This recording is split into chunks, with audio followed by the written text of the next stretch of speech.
Friends नमस्कार। हमारे YouTube channel edu enlighten one में आपका हार्दिक स्वागत है। फ्रेंड्स, जैसा कि आपको पता है, यह लेक्चर सीरीज जो है वो इंग्लिश ग्रामर के साथ साथ स्पोकन इंग्लिश पर भी फोकस्ड है। तो हम अभी मॉडल ऑक्सिलरी वर्ब्स पे काम कर रहे हैं। मॉडल ऑक्सिलरी वर्ब्स में हमने अभी तक समझा था कैन और कुड का उपयोग। कैन और कुड का उपयोग कहाँ कहाँ होता है, तो हमने ये पहले जो पिछला लेक्चर था उसमें हमने काफ़ी डिटेल में समझाया, तो आप वो जा कर के देख सकते हैं। लेक्चर प्लेलिस्ट में मौजूद है, तो आप उसको देख सकते हैं। और आज हम शुरू करेंगे मे, माइट और मस्ट का उपयोग। तो मे, माइट और मस्ट का उपयोग समझने से पहले हमने जो पिछला लेक्चर पढ़ा था उसमें हम अभी मॉडल ऑक्सिलरी वर्ब्स पढ़ रहे हैं। तो अगर आप नए आए हैं तो आपको हम थोड़ा सा कुछ बेसिक रूल्स बता देते हैं, जिससे कि आपको इस लेक्चर को समझने में थोड़ी सी आसानी होगी। तो फ्रेंड्स, जैसा कि हम बता रहे थे कि जो वर्ब है, जैसा कि हम बता रहे थे कि जो वर्ब है, वर्ब जो है उसका काम क्या है, वर्ब का काम क्या है, वर्ब कहते किसे हैं, what is verb, what is verb, verb है क्या। तो फ्रेंड्स, जैसा कि हमने आपको पहले ही बताया था और जो नए जुड़े हैं उनको अब मैं थोड़ा सा बता देता हूँ, ज़्यादा डिटेल में नहीं, थोड़ा सा 1-2 मिनट में समझा देता हूँ कि वर्ब्स होता क्या है। तो फ्रेंड्स, वर्ब जो है वो क्या होता है, वो या तो सब्जेक्ट की एक्शन के बारे में बात कर रहा होता है। वर्ब जो है वो सब्जेक्ट के या तो एक्शन के बारे में बात करेगा या फिर सब्जेक्ट की स्टेट के बारे में बात करेगा। तो एक्शन क्या है, एक्शन एक्शन को हम डूइंग वर्ड भी बोल सकते हैं और स्टेट को हम स्टेट वर्ड भी बोलते हैं। तो डूइंग वर्ड और स्टेट वर्ड में अंतर क्या है, डूइंग वर्ड और स्टेट वर्ड में अंतर क्या है, तो इस चीज को हम समझ लेते हैं। तो जैसे हम कोई काम कर रहे हैं, जैसे मैं कहता हूँ मैं स्कूल जाता हूँ, जैसे मैं कहता हूँ मैं स्कूल जाता हूँ, मैं स्कूल जाता हूँ।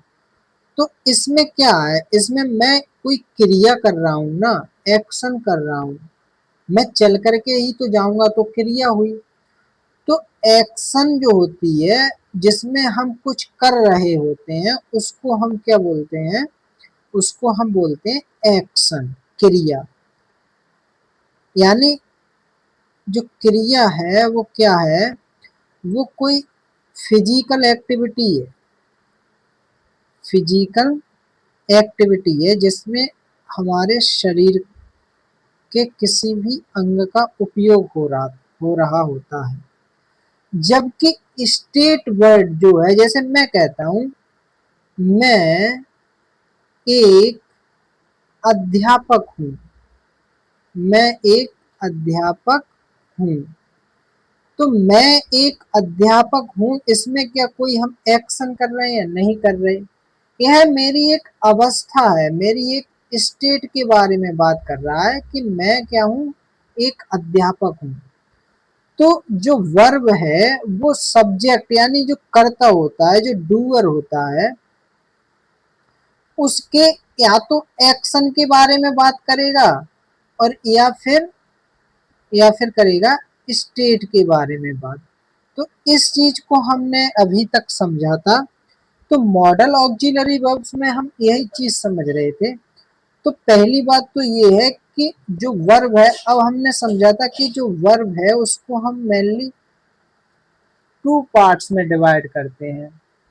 तो वर्ब जो है उसको हम कितने पार्ट में डिवाइड करते हैं, 2 पार्ट में। तो वो 2 पार्ट कौन से हैं, एक तो वर्ब जो हो गया उसको 2 पार्ट में डिवाइड करते हैं। तो कौन सा हो गया, एक हो गया हेल्पिंग वर्ब, एक क्या हो गया, हेल्पिंग वर्ब हो गया, और एक हो गया मॉडल एक हो गया मेन वर्ब, ये क्या हो गया, मेन वर्ब हो गया। तो जो हेल्पिंग वर्ब है इसको भी हम दो भागों में डिवाइड करते हैं, और हम क्या समझते हैं उससे, उसमें एक आता है मॉडल ऑक्सिलरी वर्ब और एक आता है प्राइमरी ऑक्सिलरी वर्ब। तो इस क्लासिफिकेशन को हम थोड़ा सा डिटेल में अभी यहाँ पे समझ लेते हैं, और डिटेल में नहीं, बस थोड़ा सा ब्रीफली हम समझेंगे इस चीज को कि जो मॉडल ऑक्सिलरी वर्ब्स है और जो प्राइमरी ऑक्सिलरी वर्ब्स है वो क्या है। तो इस चीज को हम थोड़ा सा समझ लेते हैं। तो जो वर्ब है, हमने क्या बोला था, जो वर्ब है उसको मेनली टू पार्ट्स में डिवाइड करते हैं हम। कितने पार्ट्स में डिवाइड करते हैं, टू पार्ट्स में। और टू पार्ट्स में जब हम डिवाइड करेंगे तो एक होगा हेल्पिंग वर्ब, एक का होगा हेल्पिंग वर्ब होगा, और एक क्या होगा, मेन वर्ब होगा, एक होगा मेन वर्ब। तो जो हेल्पिंग वर्ब है इसको भी हम दो पार्ट्स में डिवाइड करते हैं। और कौन कौन से दो पार्ट्स में डिवाइड करते हैं, एक होता है मॉडल ऑक्सिलरी वर्ब, एक क्या होता है, मॉडल ऑक्सिलरी वर्ब होता है, और एक क्या होता है, प्राइमरी ऑक्सिलरी वर्ब, एक क्या होता है, प्राइमरी ऑक्सिलरी वर्ब। तो इस चीज को हमने समझा था। और मेन वर्ब क्या होता है, वो क्या है, मेन रोल में होता है, मेन रोल में होता है अपने, यानी इसके बिना क्या है, इसके बिना क्या है, ये पूर्ण वाक्य नहीं बना पाते। मॉडल ऑक्सिलरी वर्ब्स क्या है, मेन वर्ब के बिना क्या है, पूर्ण अर्थपूर्ण वाक्य नहीं बना सकते। तो मॉडल ऑक्सिलरी जो वर्ब है वो क्या है, जैसे हमने क्या बताया था मॉडल ऑक्सिलरी वर्ब्स में, जैसे कैन हो गया, कुड हो गया, मे हो गया, can could may, can could may, might हो गया, can could may might, must हो गया, बिल हो गया, वुड हो गया, बिल वुड, शैल शुड, और क्या, ought to। लेकिन इसमें कुछ एक्सेप्शनल भी थे, वो हमने अभी नहीं कराए, जैसे नीड, डेयर और यूज टू। ये पार्शियल मॉडल ऑक्सिलरी वर्ब्स बोले जाते हैं, बट हम इनको अलग से देखेंगे। तो अभी हम कैन कुड को हमने कंप्लीट कर लिया था, और अब हम पढ़ेंगे मे, माइट और मस्ट को। तो हमने एक चीज और बताई थी, वो क्या बताई थी, हमने बताया था कि जो मॉडल ऑक्सिलरी वर्ब्स हैं वो हेल्पिंग वर्ब के रूप में काम कर सकते हैं। मॉडल ऑक्सिलरी वर्ब क्या है, वो हेल्पिंग वर्ब के रूप में काम कर सकते हैं, लेकिन वो मेन वर्ब के रूप में काम नहीं कर सकते, मेन वर्ब के रूप में काम नहीं कर सकते, सिर्फ हेल्पिंग वर्ब के रूप में काम कर सकते हैं। और जो मॉडल ऑक्सिलरी वर्ब्स हैं वो कभी भी मेन एक्शन के बारे में बात नहीं करेंगे, यानी मेन एक्शन के बारे में बात नहीं करेंगे, वो सिर्फ हेल्पिंग रोल में होंगे, वो सिर्फ सपोर्टिव रोल में होंगे। तो ये चीज हमने समझी थी। और हमने क्या, और हमने समझा था कि जो प्राइमरी ऑक्सिलरी वर्ब है, प्राइमरी ऑक्सिलरी वर्ब वो क्या होती है। तो प्राइमरी ऑक्सिलरी वर्ब क्या होती है, जैसे बी हो गया, बी, डू और have, be do have. Be की कौन सी, बी की फॉर्म्स कौन कौन सी होती हैं, जैसे इज हो गया, एम हो गया, आर हो गया, बाज हो गया और बर। ऐसे ही डू की कौन सी होती है, डू, डज और डिड, डू, डज और डिड। और हैव भी कौन सी होती है, हैज, हैव और हैड। अब इनका उपयोग क्या होता है, टेंस के अनुसार होता है, टेंस के अनुसार यानी काल के अनुसार होता है कि कौन सा, किस काल में किसका उपयोग करना है, इस तरीके से हम चीजों को समझते चल रहे थे। और मेन वर्ब का काम क्या था, मेन एक्शन के बारे में बात कर रहा था। लेकिन अब क्या है, अब यहाँ पे हमने समझा था कि जो प्राइमरी ऑक्सिलरी वर्ब है, जो बी डू हैव है, ये क्या है, ये हेल्पिंग वर्ब के रूप में भी काम कर सकती है और मेन वर्ब के रूप में भी काम कर सकती है। तो इनके लिए क्या है, ये क्या प्रिविलेज मिला हुआ है कि वो हेल्पिंग वर्ब के रूप में भी काम कर सकते हैं और मेन वर्ब के रूप में भी काम कर सकते हैं। तो प्राइमरी ऑक्सिलरी वर्ब ये हो गए। तो इस तरीके से हमने चीजों को समझा था। अब हम जो है आगे, अब हम अपनी लेक्चर आज आगे यहीं से बढ़ाएंगे। तो कैन कुड को हम पूरा कर चुके हैं, वो आप पिछले लेक्चर में जाकर के आप देख सकते हैं। तो अब हम आगे इस लेक्चर सीरीज को कंटिन्यू करते हैं और समझते हैं कि मे, माइट और मस्ट का उपयोग कहाँ करेंगे। तो जैसा कि मैंने आपको बताया, क्या बताया मैंने आपको, जैसा कि मैंने आपको बताया कि जो मे, माइट, जैसा कि मैंने आपको बताया कि जो मे, माइट और मस्ट है, मे, माइट और मस्ट, ये भी क्या है, ये भी क्या है, मॉडल ऑक्सिलरी वर्ब्स है। ये भी क्या है, मॉडल ऑक्सिलरी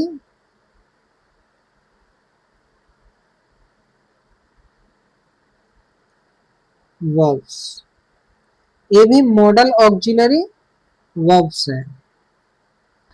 अब जब मॉडल ऑक्सिलरी ये वर्ब्स हैं तो इनके ये भी किस रोल में होंगे, ये भी सपोर्टिव रोल में ही तो होंगे, यानी हेल्पिंग हेल्पिंग रोल में होंगी। ये क्या करेंगी, मेन एक्शन को क्या करेंगी, हेल्प करेंगी।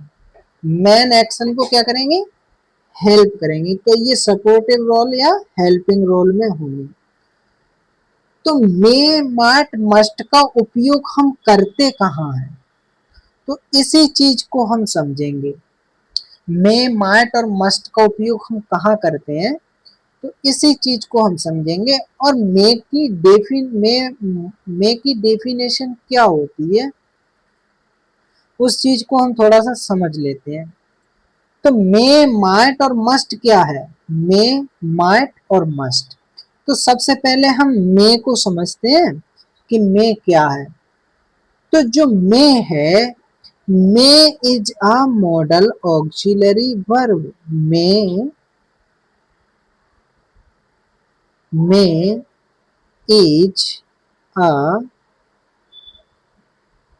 Model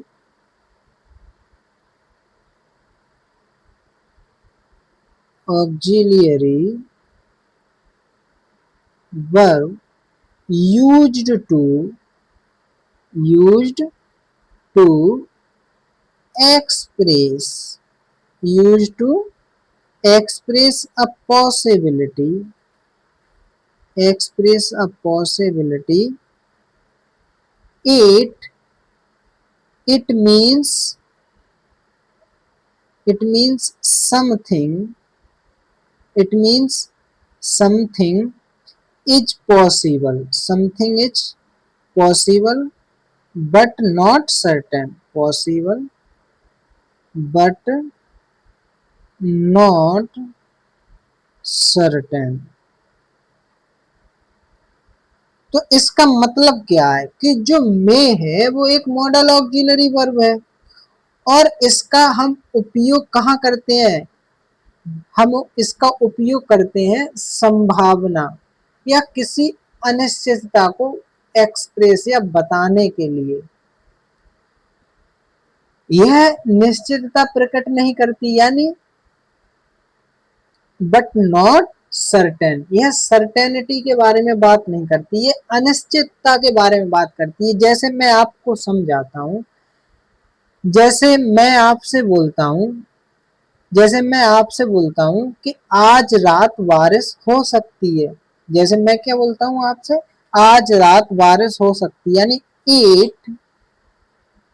it may rain tonight, it may rain tonight. अब ये चीज मैंने आपसे बोली तो इसमें क्या है, अब इस वाक्य में बोल रहा हूं कि आज रात बारिश हो सकती है, तो इसमें क्या है, संभावना या पॉसिबिलिटी है, प्रोबेबिलिटी है। मैं गेस ही तो कर रहा हूं कि आज रात बारिश हो सकती है, मैं यह थोड़ी कह रहा हूं कि आज रात बारिश होगी। जब मैं ये बोल रहा होता हूं कि आज रात बारिश होगी तो इसमें निश्चितता होती है, यानी जो में है वो कार्य के लगभग 50 से 60%, 50 से 60% होने की संभावना के बारे में बात करता है। जब मैं बोलता हूं कि 50 से 60%, तो इसका मतलब क्या है, सिचुएशन बहुत ही ज्यादा कैसी है, सर्टेन नहीं है, अनसर्टेन है, सर्टेन नहीं है, कैसी है, अनसर्टेन है।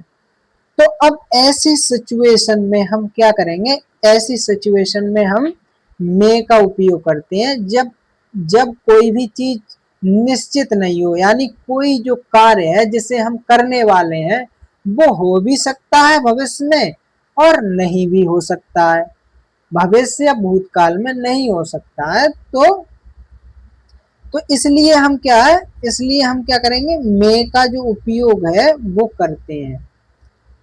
जैसे मैं आपसे ये बोल सकता हूं, जैसे मैं आपसे बोल रहा हूं, आप एक एक क्या है, आप एक लाइफ सिनेरियो लीजिए और उसमें आप उस से आप समझ लीजिए। जैसे मैं आपसे बोलता हूं, आप शाम को घर के बाहर खड़े हैं, इमेजिन करो आप शाम को घर के बाहर खड़े हैं और आसमान में काले बादल छाए हुए हैं और ठंडी हवा चल रही है, लेकिन थोड़ी थोड़ी धूप भी दिख रही है। मौसम को देखकर आपको लगता है कि बारिश हो सकती है, पर आप पूरी तरह से निश्चित नहीं है कि बारिश होगी ही। तो ऐसी स्थिति में जब आपको कोई काम पूरा होता हुआ निश्चित ना दिखे या उसमें अनसर्टेनिटी हो, कभी कभी हम देखते हैं कि बादल तो बहुत आ जाते हैं, हमको लगता है कि बारिश होगी लेकिन बारिश नहीं होती, तो हम एक प्रकट संभावना प्रकट करते हैं। और जो संभावना होती है, जो हम अनुमान लगाते हैं, जो हम गेस करते हैं, वो जरूरी नहीं हो कि वो हो ही ऐसा। तो इसीलिए क्या होता है, मे जो है वो निश्चितता नहीं बताता, यानी वो अनसर्टेन कंडीशन के लिए लागू होता है, जब हमारा कार्य कोई पूरा होने की हमें संभावना दिखे लेकिन जरूरी नहीं है कि वो पूरा हो ही। तो इसलिए हम क्या करते हैं, इसलिए हम मे का प्रयोग करते हैं। जैसे मैंने बोला कि it may rain tonight, it may rain tonight. अब यहाँ पे एक बात और हम समझेंगे, वो थोड़ा आगे चल के समझेंगे। तो ये चीज हमने समझ ली, और अब हम थोड़ा सा पीडीएफ की तरफ चलते हैं और उसमें हमने जो डेफिनेशन दी है वो आप अपने नोट्स में भी लिख सकते हो और याद कर सकते हो। तो हम समझ रहे थे कि मे का यूज हम कहाँ करते हैं, तो मे का यूज हम कहाँ करते हैं, मे का यूज हम करते हैं पॉसिबिलिटी या अनसर्टेनिटी को बताने के लिए। पॉसिबिलिटी यानी संभावना और अनसर्टेनिटी मीन्स अनिश्चितता। जब कोई भी कार्य हमें पूर्ण होता हुआ दिखे नहीं, हम अनुमान लगाएं कि ऐसा हो सकता है, प्रेजेंट या भविष्य में ऐसा हो सकता है, तो हम मे का यूज करते हैं। अब मैं कहता हूं कि जो काम है वो कितना 50 से 60% होने की संभावना है, तो हम किसका उपयोग करेंगे, तो हम उपयोग करेंगे मे का। किसका उपयोग करेंगे, मे का। यानी मे indicates 50 to 60% moderate possibility. Moderate possibility का मतलब क्या है, बहुत कम संभावना है ऐसी, यानी 50 से 60% ही संभावना है, 50 से 60% ही संभावना है कि ऐसा काम हो भी सकता है और नहीं भी हो सकता है। तो अब डेफिनेशन के माध्यम से हम समझ लेते हैं, हम क्या बोल रहे हैं, मे का प्रयोग वर्तमान या भविष्य में किसी कार्य के होने की मध्यम संभावना यानी मॉडरेट पॉसिबिलिटी या अनसर्टेनिटी के लिए उपयोग किया जाता है। May is model auxiliary verb used to express present or future possibilities where the occurrence is plausible but not guaranteed। यानी किसी भी काम की हम बोल नहीं रहे कि ये हो ही जाएगा, हो भी सकता है और नहीं भी हो सकता है। और इसके लिए फॉर्मूला क्या है, तो फॉर्मूला हम देख लेते हैं। फॉर्मूला इसके लिए क्या है, तो फॉर्मूला है सब्जेक्ट, पहले क्या आएगा, सब्जेक्ट आएगा, उसके बाद मॉडल ऑक्सिलरी वर्ब्स क्या, मे आएगी, और फिर क्या वर्ब का फर्स्ट फॉर्म भी बोलते हैं हम इसको और बेस फॉर्म भी बोलते हैं। और उसके बाद क्या आता है, जो बचा हुआ पार्ट होता है सेंटेंस का, ऑब्जेक्ट या कॉम्प्लीमेंट। तो इस रूल को आप क्या करना, इस रूल को आप याद कर लीजिएगा। तो subject plus may plus verb की फर्स्ट फॉर्म या बेस फॉर्म प्लस ऑब्जेक्ट या कॉम्प्लीमेंट। अब हम इसको एग्जाम्पल के माध्यम से समझ लेते हैं। जैसे मैं बोलता हूं it may rain tonight, it may rain tonight, तो आज रात बारिश हो सकती है, आज रात बारिश हो सकती है। तो यहाँ पे कोई आपको सब्जेक्ट दिख रहा है क्या, नहीं दिख रहा। यहाँ पे हमने इट का उपयोग किया है, तो आप बोलोगे ये इट का उपयोग क्यों किया है, तो इट जो है वो एक प्रकार का डमी सब्जेक्ट है, डमी सब्जेक्ट है, एक प्रकार का क्या है, डमी सब्जेक्ट है। या हम इसको ये बोल सकते हैं कि ये एक प्रकार का एंटीसिपेटरी सब्जेक्ट है। ये ये क्या है, ये वाक्य का अर्थ को थोड़ा सा फुल मीनिंग देने के लिए हम इसका यूज करते हैं। तो ये कुछ है। तो अब ऐसी कौन कौन सी कंडीशन, जैसे वेदर कंडीशन है तो उसमें हम क्या करेंगे, जैसे मौसम संबंधी जितनी भी कंडीशंस होती हैं जिसमें हम क्या करते हैं, संभावना लगा रहे होते हैं, तो हम वहां पे इट का उपयोग करते हैं। यह एक प्रकार का डमी सब्जेक्ट है या एंटीसिपेटरी सब्जेक्ट भी इसको बोलते हैं। तो इस बात को आप ध्यान रखना। तो आज रात बारिश हो सकती है, यानी इट में क्या है, model auxiliary verb, model auxiliary verb है।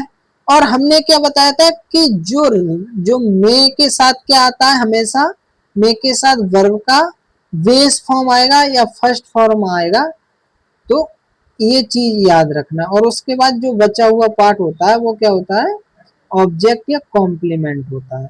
तो इस रूल को आप याद रखना कि आज रात बारिश हो सकती है, यानी it may rain tonight. तो मे क्या है, पॉसिबिलिटी या अनसर्टेनिटी को बताने के लिए यूज किया जा रहा है, यानी ये निश्चित नहीं है कि बारिश होगी ही, लेकिन हम एक क्या है, गेस कर रहे हैं, अनुमान लगा रहे हैं कि आज बारिश हो सकती है, आज रात बारिश हो सकती है, यानी it may rain tonight. ऐसे मैं बोलता हूं कि वह आज समय पर आ सकती है, यानी उसके आने की पूर्ण संभावना नहीं है, लेकिन हम अनुमान लगा रहे हैं, गेस लगा रहे हैं कहीं बैठ करके कि वो आज वह आ सकती है, यानी she may come on time today, she may come on time today. तो शी क्या है, यहाँ पे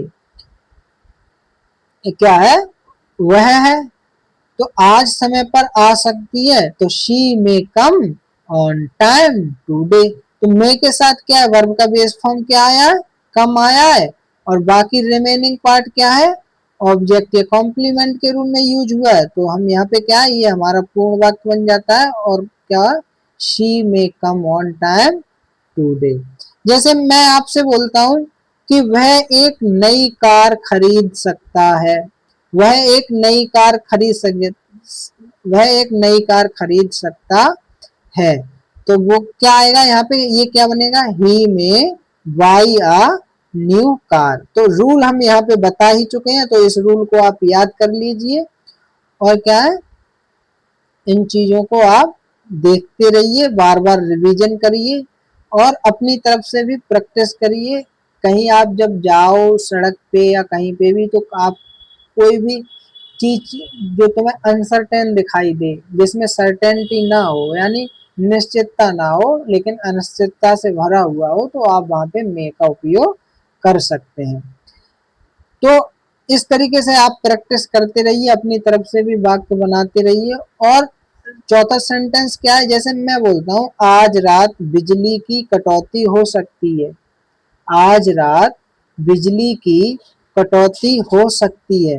तो the power supply may get interrupted tonight. Interrupted tonight तो क्या है, तो ये आज रात बिजली की कटौती हो सकती है। तो मैं क्या बोल रहा हूँ, सर्टेनिटी है क्या इसमें? नहीं है ना, हो सकती है। इसका मतलब क्या है, ये पॉसिबिलिटी की बात कर रहा हूँ, प्रोबेबिलिटी की बात कर रहा हूँ, गेस की बात कर रहा हूँ। जरूरी नहीं है कि ऐसा हो भी सकता है और नहीं भी हो सकता है। तो the power supply may get interrupted tonight. तो इस तरीके से हमने ये चीज भी समझ ली।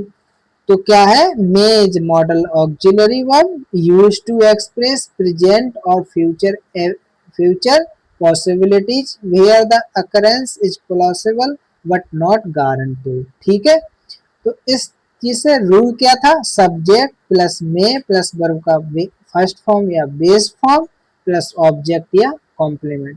अगर हम बेस फॉर्म बोलते हैं तो और ज्यादा बेहतर है, लेकिन मैंने ये भी बात बताई है। वो बात क्या है कि कभी भी मॉडल ऑक्सिलरी वर्ब जैसे can, could, may, might, will, would, shall, should, must और टू, इनके साथ कभी भी वर्ब का second form, third form, S या ईएस फॉर्म या आईएनजी फॉर्म नहीं आता। हमेशा वर्ब का कौन सा आएगा, बेस फॉर्म या फर्स्ट फॉर्म ही आएगा। तो इस चीज को आप नोट कर लीजिए और ध्यान से इस चीज को अपने मन में बिठा लीजिए। कहीं भी आपको अगर मे के साथ में अगर हेल्पिंग वर्ब तुरंत उसके बाद हेल्पिंग वर्ब का यूज नहीं हुआ हो, तब उस कंडीशन की हम बात कर रहे हैं। तो मे जो है ठीक उसके बाद can, could, may, might, will, would, shall, should, must और टू, इनके बाद क्या है, कभी भी हम क्या करेंगे, वर्ब की second form, third form, ING form और एस या ईएस फॉर्म को हम यूज नहीं करते हैं। तो इस चीज को हमने समझ लिया। तो अब हम थोड़ा सा और आगे बढ़ते हैं। तो यहाँ पे हमने लिख भी दिया है, क्या लिखा है कि क्या लिखा है, जो मॉडल ऑक्सिलरी वर्ब्स हैं उनके ठीक बाद हमेशा जो वर्ब है, वर्ब की बेस फॉर्म आती है। नेवर यूज वर्ब की second form, third form, ING form या एस या ईएस फॉर्म।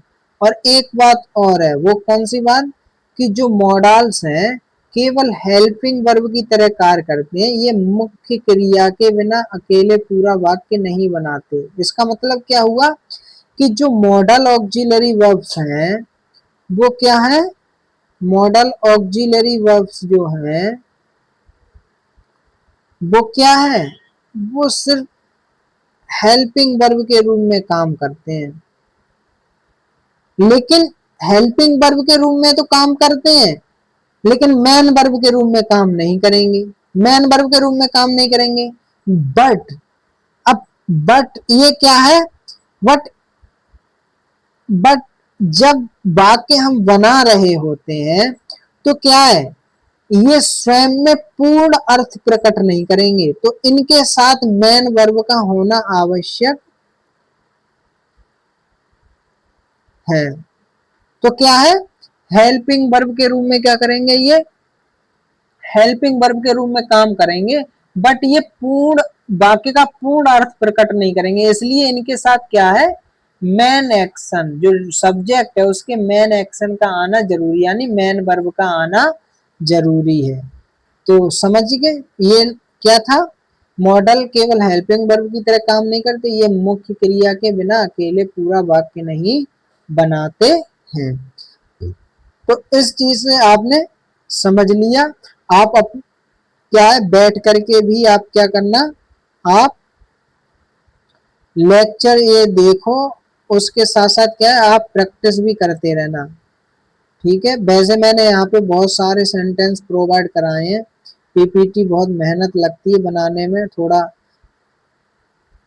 तो अब आप इसको अच्छे से करें तो हमें भी अच्छा लगेगा, और कमेंट बॉक्स में भी आप अपने सजेशंस देते रहें।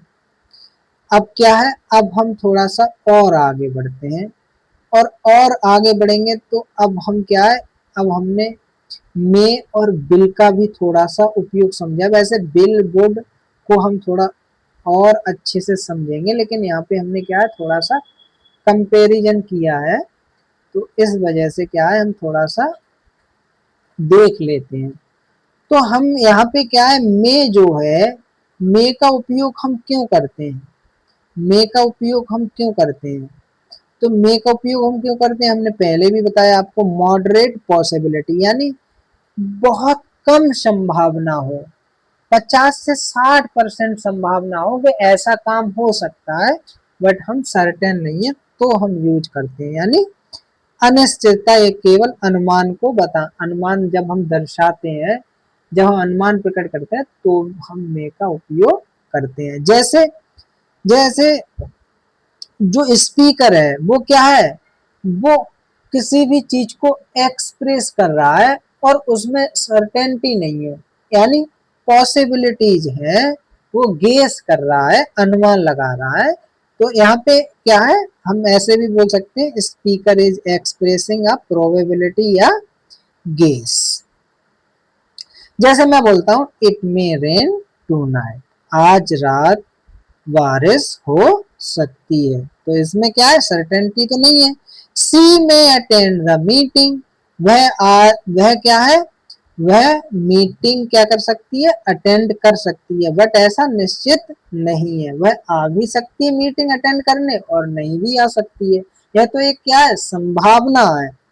जैसे मैं बोलता हूँ ही में बाई या व्हीकल, ही में वाई या व्हीकल, तो क्या है ही में बाई या व्हीकल, क्या वह उस व्हीकल को खरीद लेगा ऐसा बोल रहा है क्या, नहीं बोल रहा ना, वो बोल रहा है कि वो खरीद सकता है।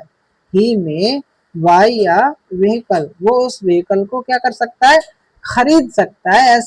ऐसा क्या है सर्टेन नहीं है, निश्चित नहीं है, क्या है वो पॉसिबिलिटी की बात कर रहा है, गेस वर्क लगा रहा है कि वो ऐसा कर सकता है प्रेजेंट या फ्यूचर में। द पावर में गो आउट टुनाइट, आज रात बिजली जा सकती है, मे गो आउट टू नाइट। तो यहाँ पे हमने क्या बोल दिया, मे के साथ हमेशा क्या है, यहाँ पे देखो मे के साथ हमेशा यहाँ नजर डालो, may rain, may attend, may buy, may go. अब यहाँ पे क्या है, मे और मे, इनके साथ हमेशा ये देखो, इनके साथ क्या है, यहाँ पे ये देखो रेन, अटेंड, बाई और गो, ये क्या है,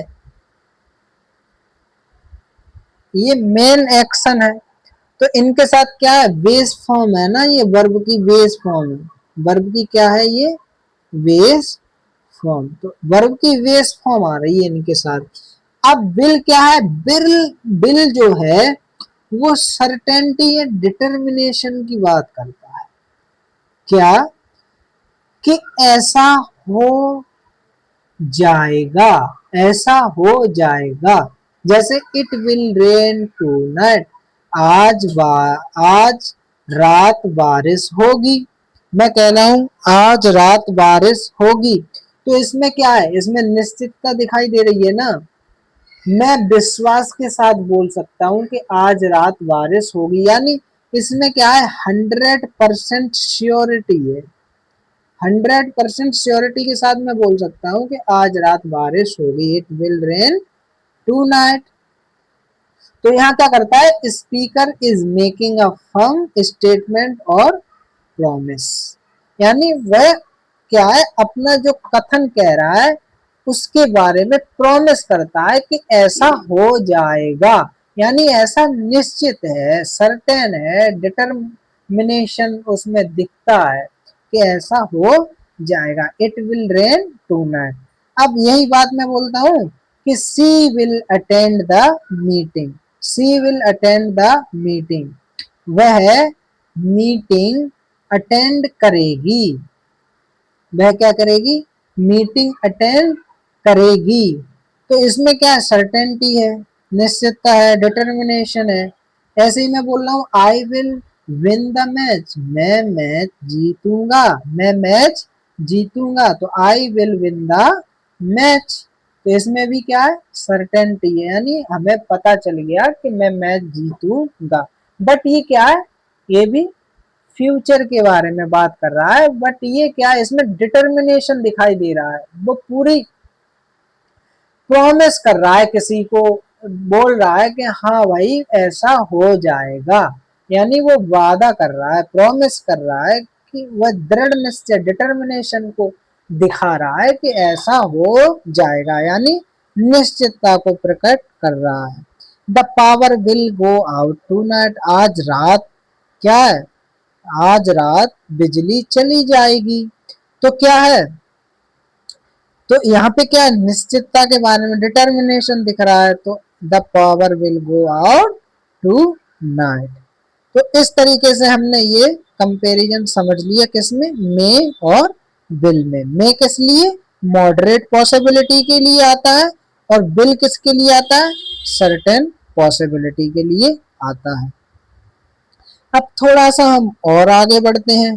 तो अब और जब हम आगे बढ़ेंगे तो क्या समझेंगे, इसमें हम समझेंगे कि नेगेटिव नेगेटिव वाक्य हम मे का उपयोग करके कैसे बनाएंगे।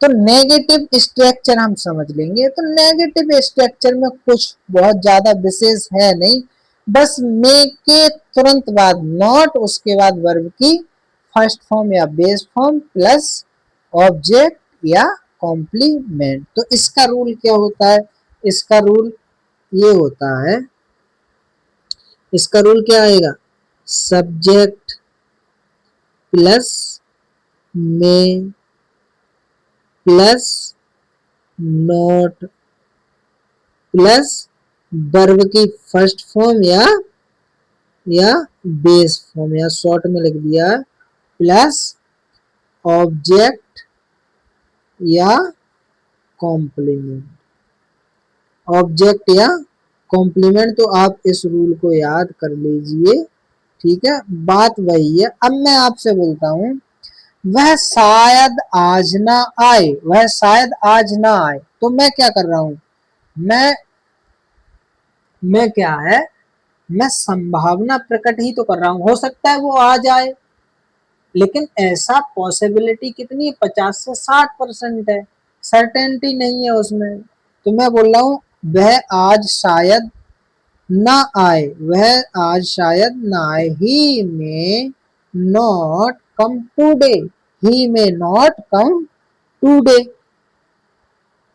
ऐसे ही मैं बोलता हूं मैं शायद इस कार्यक्रम में शामिल ना हूं, आई में नॉट अटेंड द इवेंट, आई में नॉट अटेंड द इवेंट। इस फॉर्मूले के अकॉर्डिंग ही वाक्य बनाएंगे।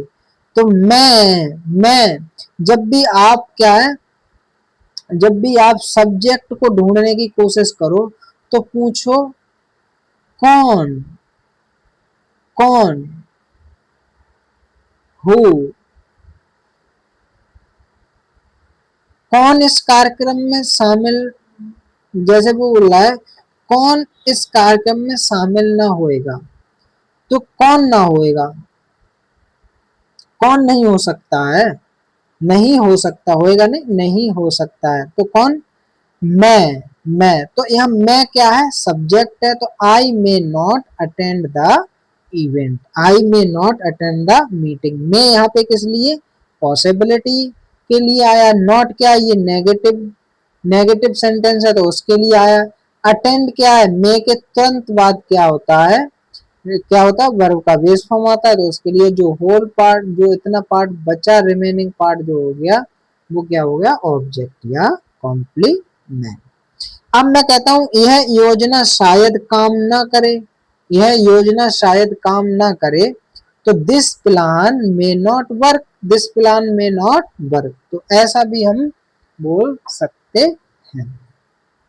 अब थोड़ा सा हम और आगे बढ़ेंगे, तो अब हम प्रैक्टिस करते हैं, और प्रैक्टिस क्या करेंगे, प्रैक्टिस करेंगे हम, हिंदी सेंटेंस दे रखे हैं और उसका हम इंग्लिश ट्रांसलेशन करेंगे।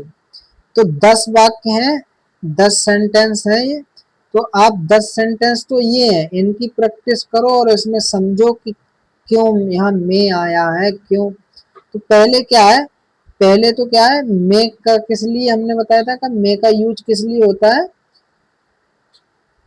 सर्टेन अनसर्टेनिटी या पॉसिबिलिटी बताने के लिए, यानी अनिश्चितता या संभावना, अनिश्चितता या संभावना प्रकट करने के लिए इसका प्रयोग होता है। समझ में आया। अब मैं बोलता हूं, अब मैं बोल रहा हूं, जैसे मैं बोल रहा हूं मैं कल दिल्ली जा सकता हूं, कौन दिल्ली जा सकता है, मैं ना, कौन दिल्ली जा सकता है, मैं, तो मैं क्या हो गया यहाँ, सब्जेक्ट हो गया, तो उसके लिए क्या आया है, आई आया है, तो आई यहाँ क्या है, सब्जेक्ट हो गया। मैं कल दिल्ली जा सकता हूं, तो संभावना व्यक्त की जा रही है ना, सर्टेनिटी तो नहीं है, तो सर्टेनिटी नहीं यानी निश्चित नहीं है कि वो जा ही सकता है, तो उसके लिए मैं आएगा। उसके बाद मैंने क्या बताया था कि वर्ब का क्या आता है, बेस फॉर्म आता है या फर्स्ट फॉर्म आता है, तो मेन एक्शन के बारे में बात हो रही है, यहाँ करता के जा सकता है, तो गो, तो यहाँ पे क्या आएगा, गो आएगा, गो टू दिल्ली टू मोरो, गो टू दिल्ली टू मोरो। तो क्या है, हमेशा फॉर्मूला को अप्लाई करना सीखो। इंग्लिश क्या है, हाईली कॉन्सेप्चुअल है, अगर आप इन चीजों, आप रूल्स को अगर आप ध्यान में नहीं रखोगे तो फिर बहुत ज्यादा दिक्कत होगी किसी भी वाक्य को बनाते और समझते समय। अब मैं ऐसे ही बोल रहा हूँ, वह आज रात तुम्हें फोन कर सकती है, तो सी में कॉल यू टू नाइट। ऐसे ही मैं क्या है, तीसरा वाक्य पढ़ो, सुबह बारिश हो सकती है, तो ऐसा निश्चित तो नहीं है, तो इट में रेन इन द मॉर्निंग। जैसे मैं बोल रहा हूँ हम मैच जीत सकते हैं, तो बी में विन द मैच। वह अभी व्यस्त हो सकती है, तो सी में बी विजी राइट नाउ, सी में बी विजी राइट नाउ। अब यहाँ पे देखना, मे के साथ बी का यूज हुआ है, और बी क्या है यहाँ पे, ये बी किस रोल में है, बी क्या है, ये प्राइमरी ऑक्सिलरी वर्ब के रूप में आ गई यहाँ पे, ठीक है। और प्राइमरी ऑक्सिलरी वर्ब क्या है, दो रोल होते हैं उसके, वो हेल्पिंग वर्ब के रूप में भी काम कर सकती है और मेन वर्ब के रूप में भी काम कर सकती है, ठीक है। तो बी क्या है, यहाँ सपोर्ट भी कर रही है, ठीक है। तो इस तरीके से क्या है, हो सकती है, B Vizzy to Vizzy right now, तो वह अभी व्यस्त हो सकती है। अब यहाँ पे फिर आया वाक्य, वे देर से पहुंच सकते हैं, दे में अराइव लेट, दे में अराइव लेट। फिर आएगा साथ, मेरे पिता कार खरीद सकते हैं, माई फादर में by a car. Next sentence है, तुम्हें सही उत्तर मिल सकता है, यू में find the correct answer, you में फाइंड द करेक्ट आंसर। दुकान 10 बजे खुल सकती है, द शॉप में ओपन एट 10 AM। अब मैं बोलता हूँ जैसे बस जल्दी आ सकती है, तो द बस में अराइव सून। अब क्या है, अब हम इस पूरे होल स्ट्रक्चर को हम एक स्टोरी के माध्यम से समझेंगे। तो आपका पूरा क्या है, आप पूरी स्टोरी पर फोकस नहीं करेंगे, आप फोकस करेंगे उन सेंटेंसेस पर जो इस स्टोरी में मे का उपयोग करके बनाए गए हैं। तो किन पे फोकस करोगे आप, जो सेंटेंस मे का उपयोग करके बनाए गए हैं। तो इन तो मैं हाईलाइट कर देता हूँ मे का उपयोग करके कौन कौन से सेंटेंस बनाए गए। जैसे it may rain tomorrow,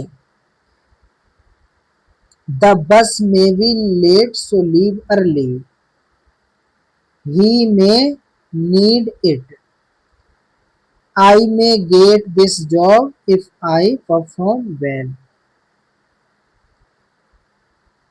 Ravi says optimistically it may receive good news soon. तो आप ये जो जो मैंने हाईलाइट किए उन सेंटेंस पे फोकस करोगे, बट हम पूरी स्टोरी को हम क्या करेंगे, पढ़ेंगे, तो आपको उससे थोड़ा समझ में आएगा। जैसे मैं बोलता हूं, जैसे Ravi has an important job interview today. जो रवि है उसका क्या है, जॉब, उसका क्या है, उसकी जॉब का इंटरव्यू है, कब, कल, इम्पोर्टेंट जॉब इंटरव्यू टुमारो, यानी Ravi has an important job interview tomorrow, Ravi का कल एक महत्वपूर्ण नौकरी का इंटरव्यू है।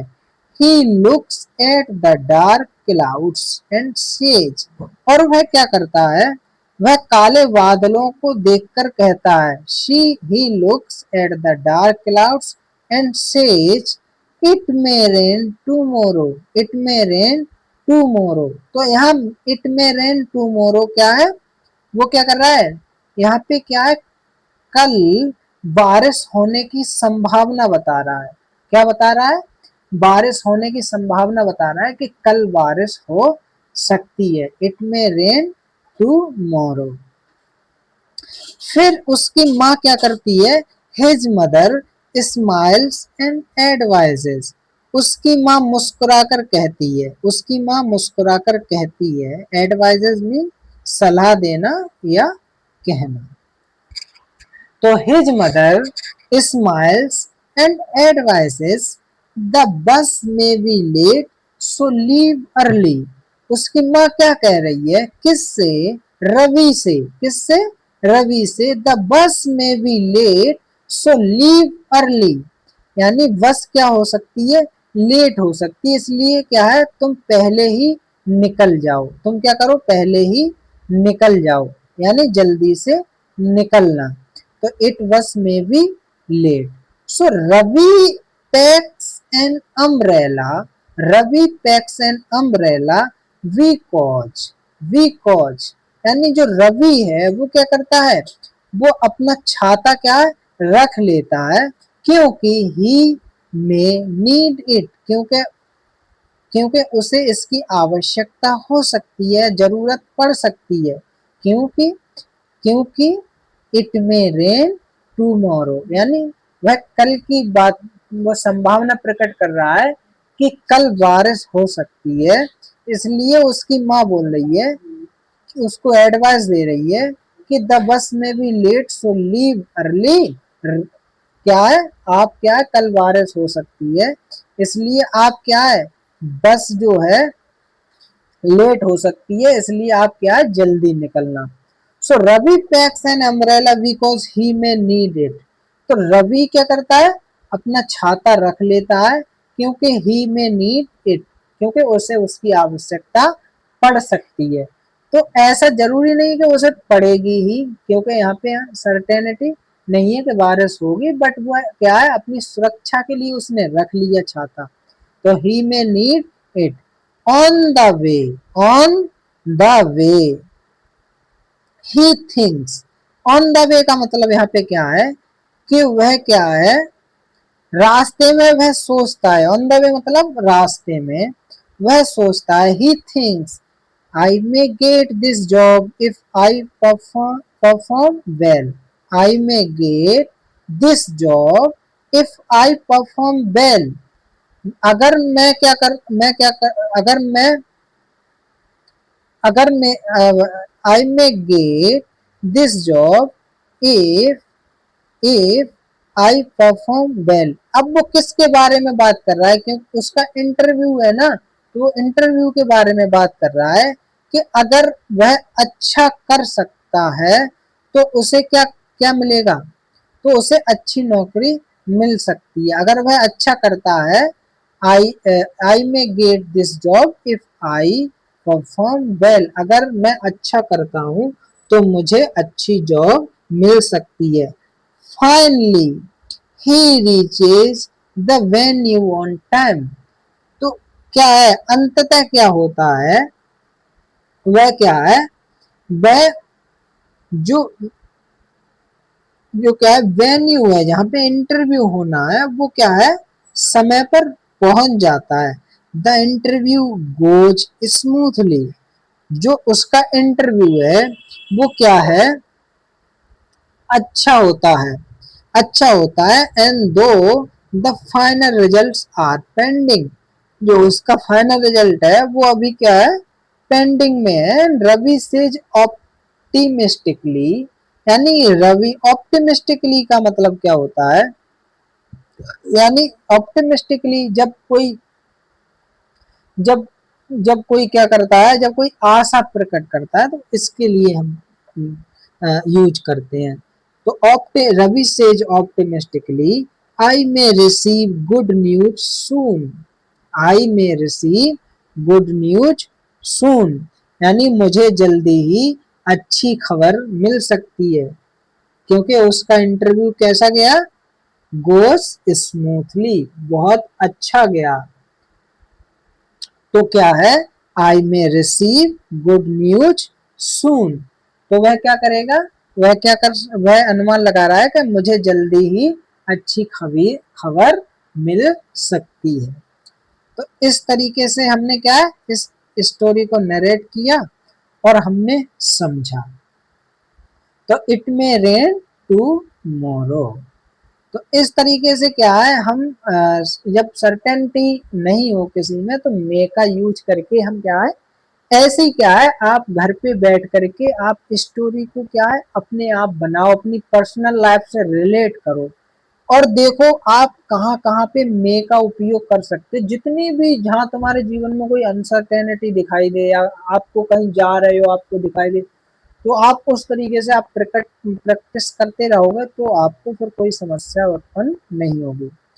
तो मॉडल में expresses real life future possibility without asserting 100% certainty, तो यानी जो में है वो क्या है, आपकी जो रियल लाइफ फ्यूचर पॉसिबिलिटीज या है उनको 100% सर्टेनिटी के साथ नहीं बताता, बल्कि क्या है, वह आपको एक संभावना के बारे में बात करता है कि ऐसा हो भी सकता है और नहीं भी हो सकता है।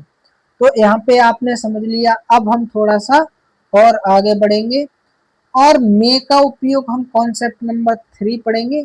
कॉन्सेप्ट 3 में क्या है, कॉन्सेप्ट 3 कहता है कि मे इन ऑप्टेटिव सेंटेंसेस। ऑप्टेटिव सेंटेंसेस का मतलब क्या है, यहाँ पे ऑप्टेटिव का मतलब हम समझते हैं। तो ऑप्टेटिव का मतलब होता है कि जब आप क्या है, आप किसी चीज की इच्छा प्रकट करते हैं या प्रार्थना करते हैं या आशीर्वाद देते हैं या अभिशाप को व्यक्त करते हैं, तो क्या है, तो हम क्या है ऐसे वाक्य में हम क्या है मे का उपयोग करते हैं। लेकिन यहाँ मे क्या है, मे क्या है सब्जेक्ट के बाद नहीं आएगा, बल्कि मे क्या है पहले ही आएगा। ऑप्टेटिव वाक्य में क्या होता है, जो मे होता है वो क्या है, वो क्या है, वो सब्जेक्ट से पहले आता है। जैसे इसका फॉर्मूला क्या है, इसका फॉर्मूला है कि मे प्लस सब्जेक्ट प्लस वर्ब की फर्स्ट फॉर्म या बेस फॉर्म और ऑब्जेक्ट या कॉम्प्लीमेंट, और इसमें एक्सक्लेमेशन मार्क का होना बहुत ही आवश्यक है। तो एक्सक्लेमेशन मार्क का आप उपयोग करेंगे क्योंकि यह क्या करता है, ये किसी की क्या है, ये किसी जब इच्छा को प्रकट करना हो या आशीर्वाद को प्रकट करना हो या जब किसी को कोई बद दुआ जिसको अभिशाप बोलते हैं हम या कर्ज बोलते हैं, अगर वो देता है तो हम क्या है ये क्या है, उसके एक्सप्रेशंस को बारे में बात करता है, तो यहाँ पे एक्सक्लेमेशन का उपयोग करते हैं। तो अब यहाँ पे हम समझते हैं, जैसे यहाँ पे एग्जाम्पल दिए हैं, कुछ मानक एग्जाम्पल्स हैं। जैसे मैं कहता हूँ ईश्वर करे आप दीर्घायु हों, तो may you live long, may you live long.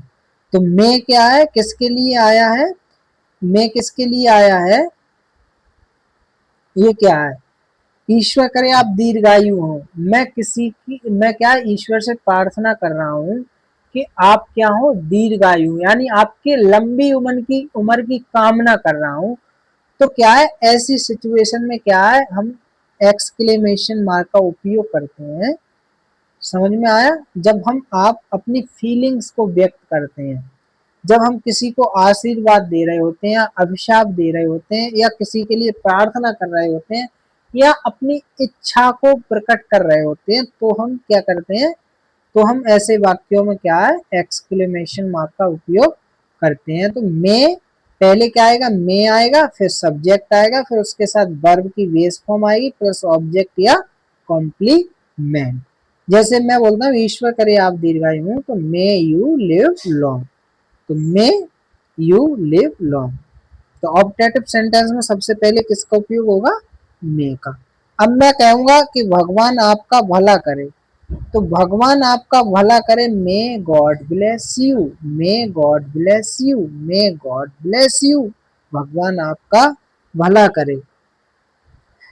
अब मैं आपसे बोलता हूँ आपका वैवाहिक जीवन खुशियों से भरा रहे, तो may your married life the full of Joy, यानी खुशियों से भरा रहे, जो आपकी मैरिड लाइफ है वो क्या है, फुल ऑफ जॉय हो, जिसमें क्या हो, फुल ऑफ जॉय।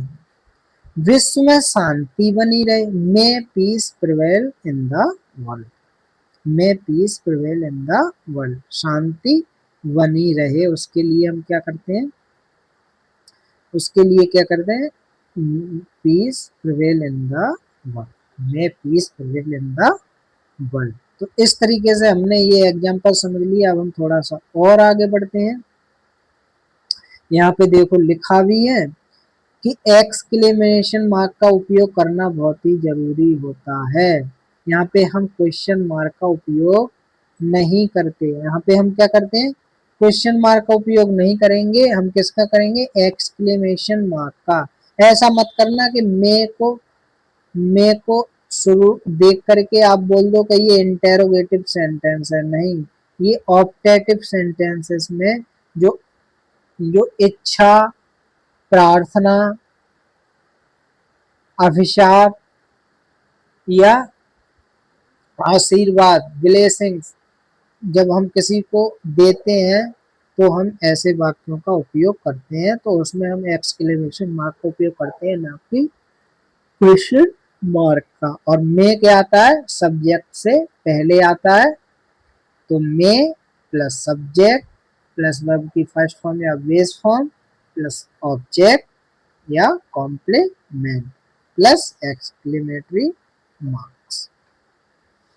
जैसे मैं बोलता हूं may God bless you, may God bless you, भगवान आपका भला करे, लेकिन आप ये नहीं बोल सकते will God bless you, will God bless you. तो ये क्या है, वाक्य के प्रारंभ में विल का उपयोग कभी भी नहीं होता है। कैसे, जो ऑप्टेटिव सेंटेंस हैं, ऑप्टेटिव सेंटेंस हैं, उनमें कभी भी विल का उपयोग नहीं करेंगे, विल का उपयोग नहीं करेंगे। किसका प्रयोग करेंगे, मे का उपयोग। किसका करेंगे, मे का उपयोग। तो ऑप्टेटिव सेंटेंसेस में हम किसका उपयोग करते हैं, मे का उपयोग करते हैं। अब हम थोड़ा सा और आगे बढ़ते हैं, तो यहाँ थोड़ा हम कुछ प्रैक्टिस है उसको हम कर लेते हैं। जैसे मैं बोलता हूँ आज, जैसे आप हमेशा मुस्कुराते रहें,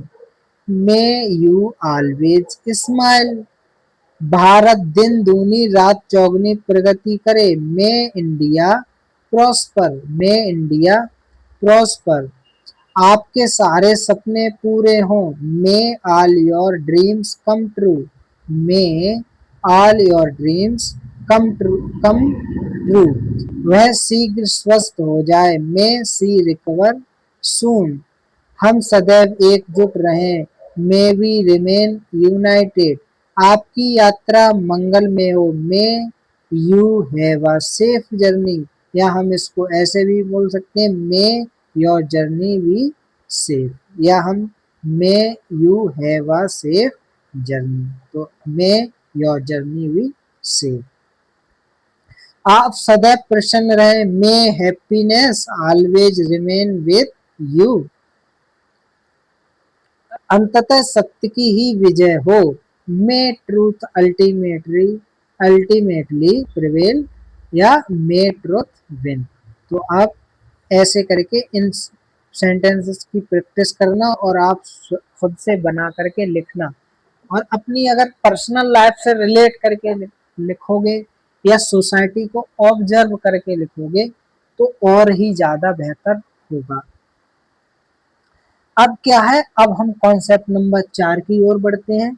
और कॉन्सेप्ट नंबर 4 क्या कहता है कि जो मे है उसका यूज हम पर्पज मतलब सो दैट या इन ऑर्डर दैट के लिए या दैट के लिए भी हम उपयोग करते हैं। तो कैसे, इसका रूल क्या है, इसका रूल है कि जब वाक्य का मेन क्लॉज यानी प्रधान उपवाक्य प्रेजेंट टेंस में हो, जो शुरुआती पार्ट है प्रेजेंट मेन क्लोज है, वो क्या है प्रेजेंट टेंस में हो, और उसके बाद का सबऑर्डिनेट क्लॉज जो है, यानी उसके बाद का जो है वो किससे शुरू हो रहा हो, सो दैट या इन ऑर्डर दैट से जुड़कर, तो वह क्या करेगा, वह उद्देश्य को दर्शाता हो, तो सब ऑर्डिनेट क्लॉज में मे का उपयोग करते हैं।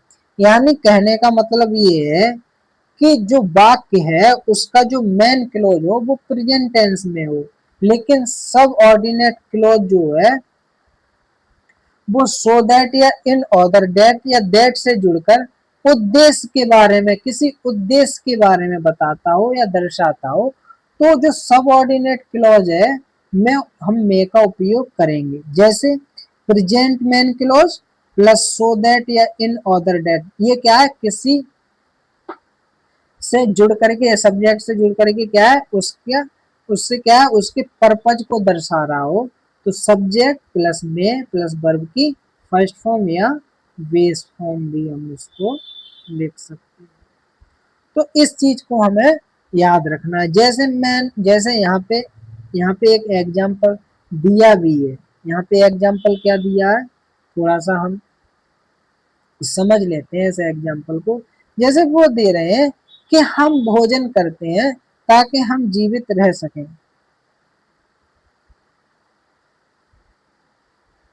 हम भोजन करते हैं ताकि वह जीवित रह सकें। हम भोजन करते हैं ताकि वह जीवित रह सकें।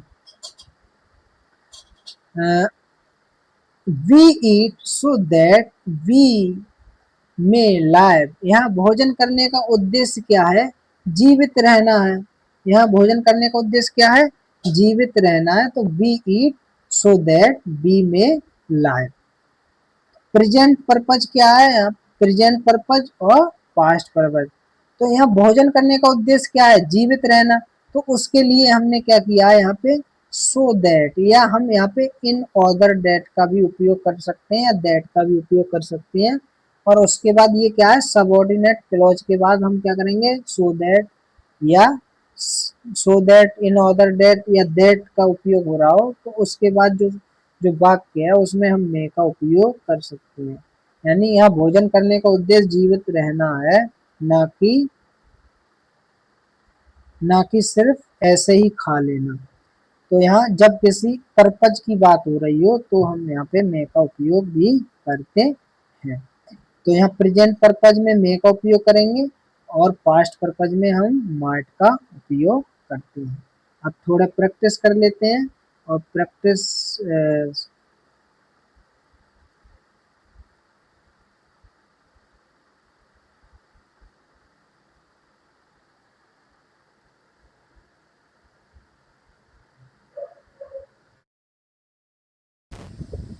हेलो फ्रेंड्स, अभी लेक्चर में रिकॉर्ड कर रहा था तो अभी थोड़ा सा क्या था, बैटरी डाउन हो गई माइक की। इस वजह से लेक्चर अब पता नहीं कहाँ से छूटा है।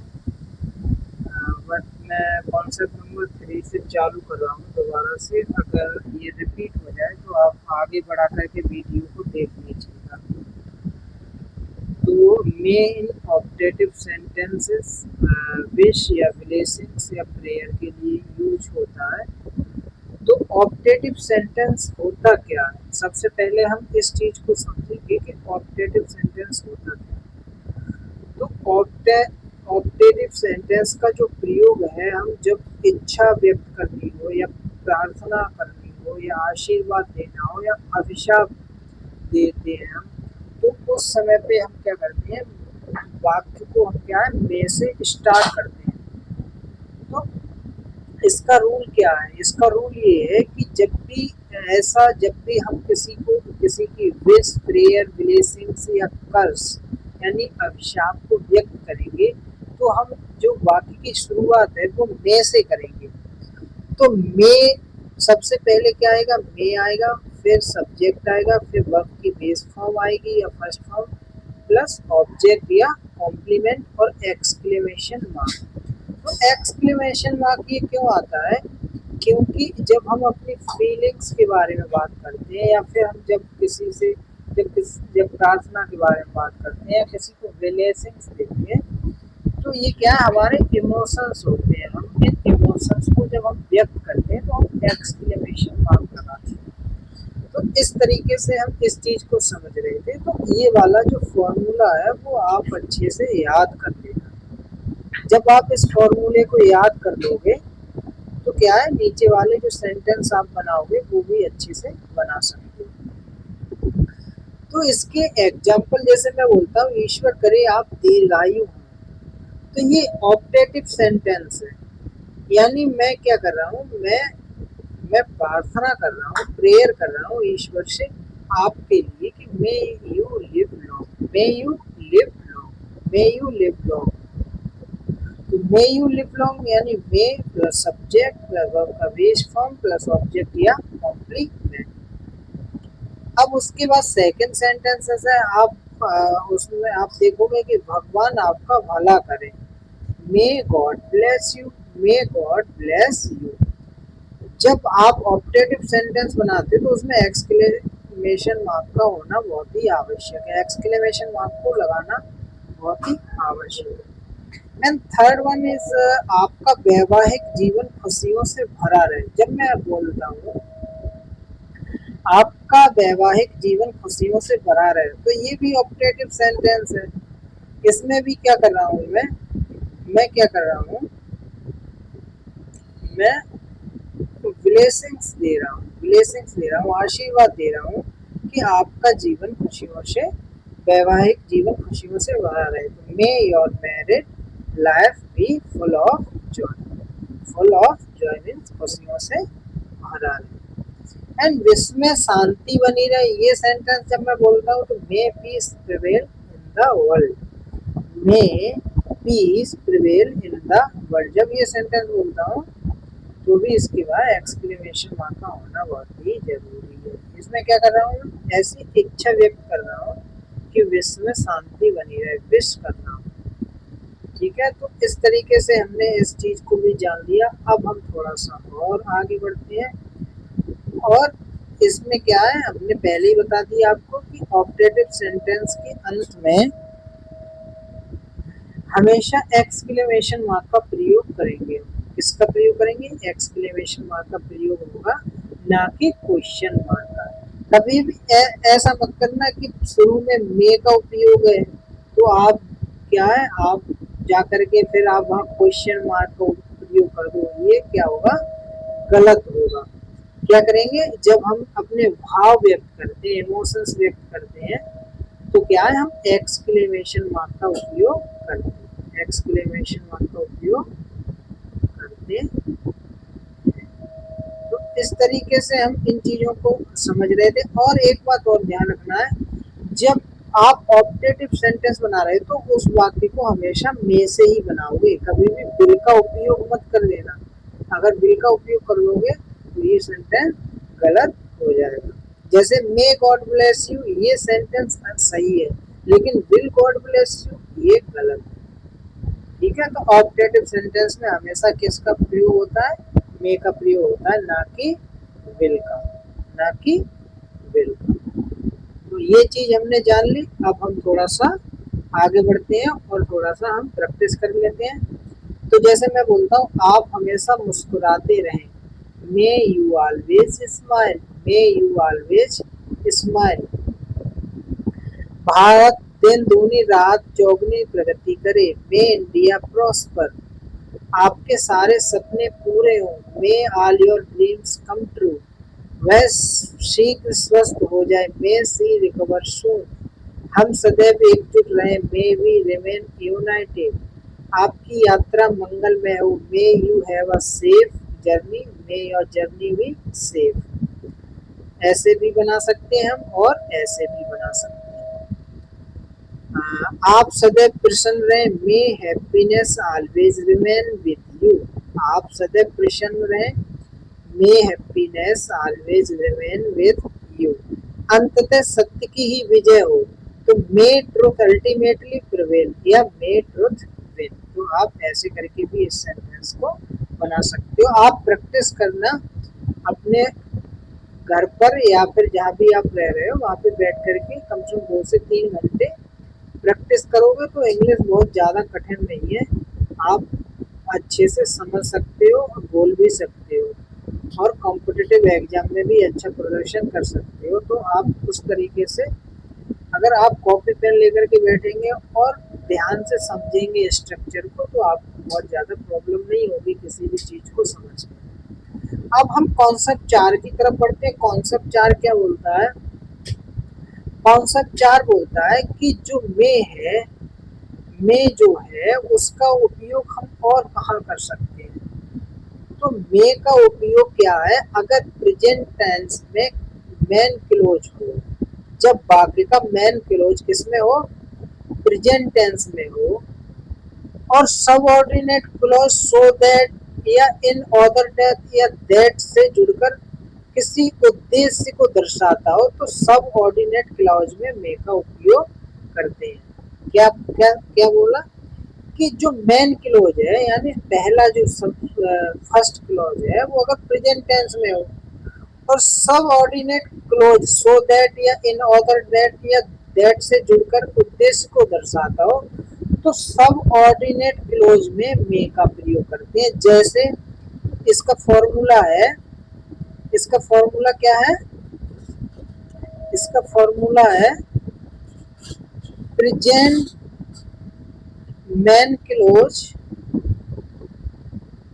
Present main close plus so that या इन ऑर्डर दैट या that subject plus may plus verb का फर्स्ट फॉर्म। तो इस फॉर्मूले को याद कर लेना।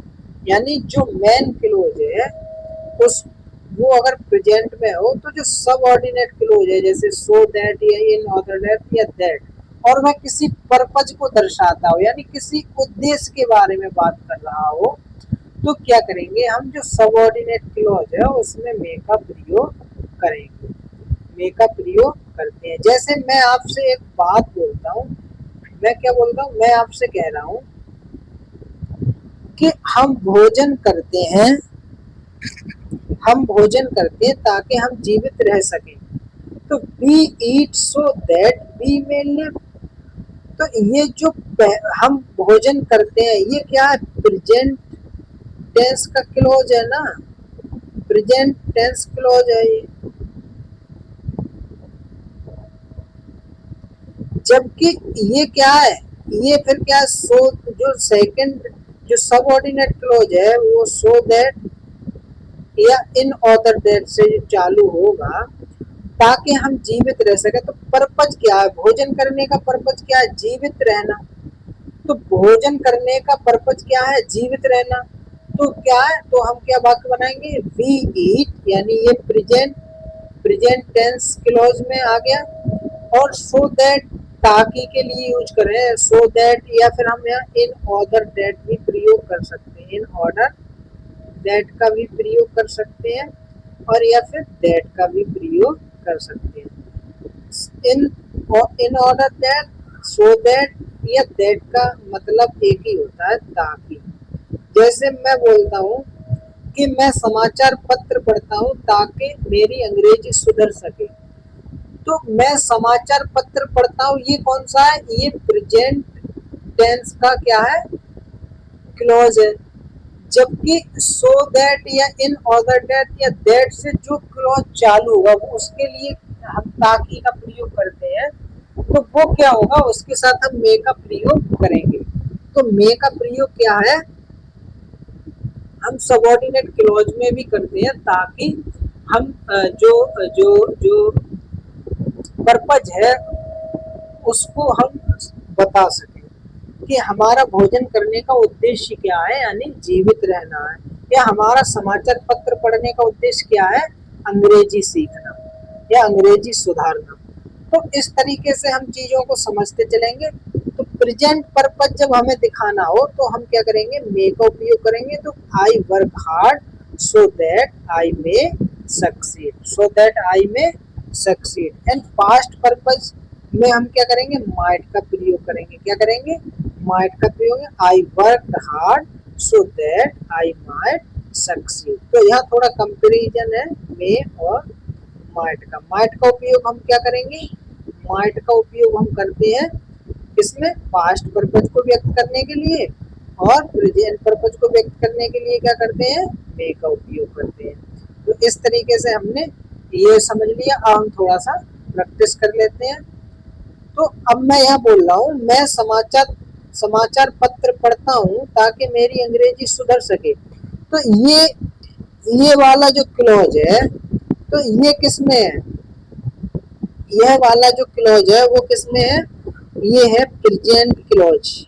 ये क्या है, प्रेजेंट क्लॉज है। तो ये प्रेजेंट क्लॉज है। बाकी ये सब क्या है, ये सबऑर्डिनेट क्लॉज हो गया, सबऑर्डिनेट क्लॉज हो गया। तो सबऑर्डिनेट क्लॉज में हम किसका प्रयोग करेंगे, मे का प्रयोग करेंगे। प्रेजेंट क्लॉज जब किसमें हो, प्रेजेंट जो क्या है, फर्स्ट क्लॉज जो है वो प्रेजेंट क्लॉज हो, तो सो दैट या इन ऑर्डर दैट या दैट जब किसी पर्पज को बता रहा हो तो हम क्या करेंगे, मे का उपयोग करेंगे। जैसे यहाँ पे ये क्या है, I read news papers, I read news papers, ये प्रेजेंट क्लॉज है।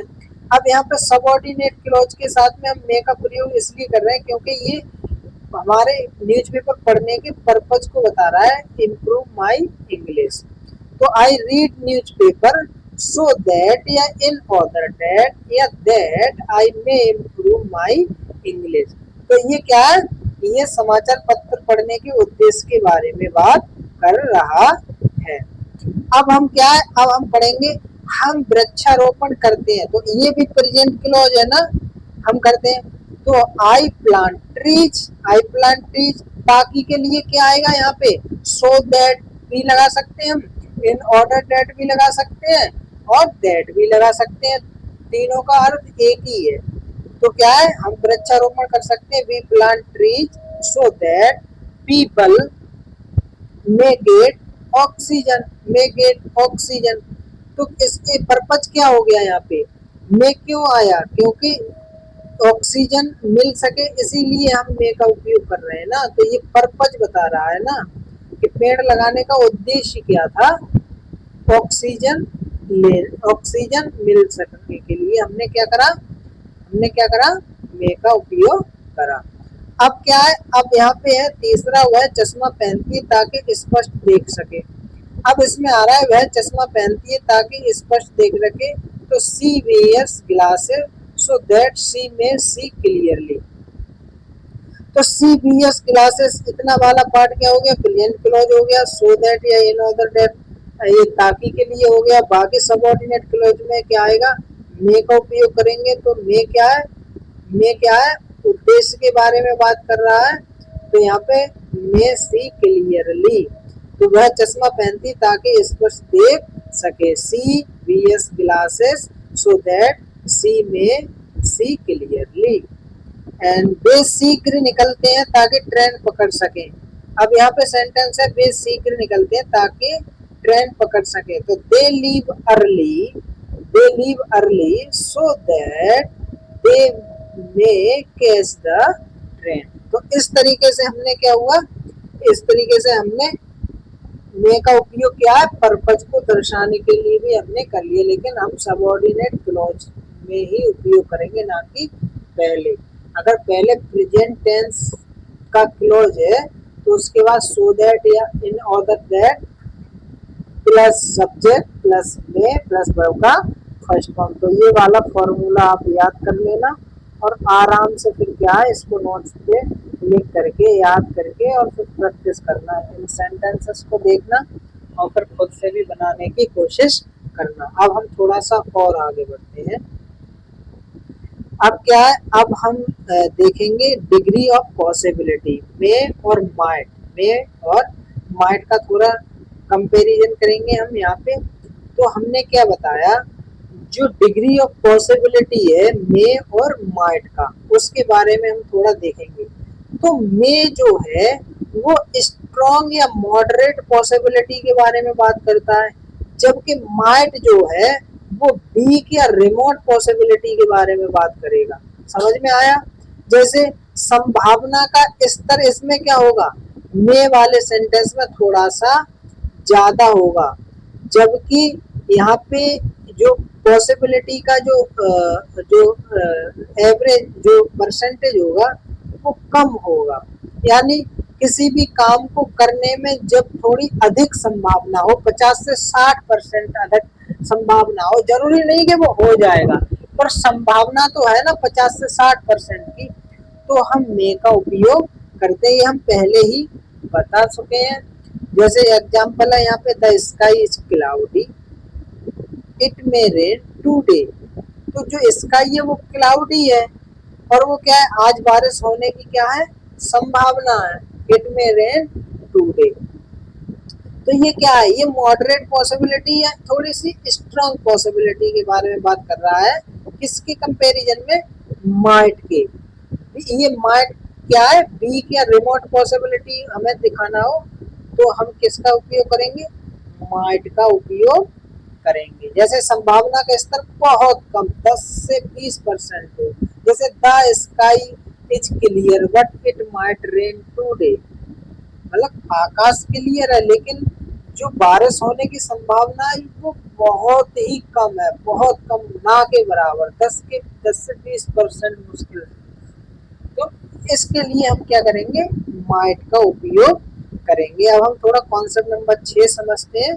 और ये कॉन्सेप्ट नंबर 6 कहता है कि जो मस्ट है, मस्ट का यूज हम क्यों करते हैं, मस्ट का यूज क्यों करते हैं हम, स्ट्रॉन्ग डिडक्शन या सर्टेनिटी के लिए हम क्या करते हैं, मस्ट का उपयोग करते हैं। इसका मतलब क्या हुआ, जब हमारे पास किसी का ठोस प्रमाण हो, यानी स्ट्रॉन्ग एविडेंस हो और हम किसी निष्कर्ष या निश्चित अनुमान तक क्या है पहुंच सके, तब मस्ट का प्रयोग करते हैं। इसका मतलब क्या हुआ, इसका मतलब ये हुआ कि हम जो भी काम करने जा रहे हैं उसका हमारे पास क्या होना चाहिए, ठोस प्रमाण होना चाहिए, और क्या है, और निश्चित अनुमान हो, उसका कोई निष्कर्ष निकलता हो, स्ट्रॉन्ग लॉजिकल डिडक्शन हो, तब क्या है, तब हम मस्ट का उपयोग करते हैं। तो इसमें क्या है, जैसे subject plus must plus verb की फर्स्ट फॉर्म प्लस ऑब्जेक्ट। तो ये थोड़ा सा हम समझेंगे, ये 3 फॉर्मूला है, इनको आप देखना। Subject plus must plus verb की फर्स्ट फॉर्म प्लस ऑब्जेक्ट, एक ये फॉर्मूला है। Formula 2, subject plus must be, यहाँ मस्ट है और यहाँ मस्ट बी, इन पे थोड़ा ध्यान देना।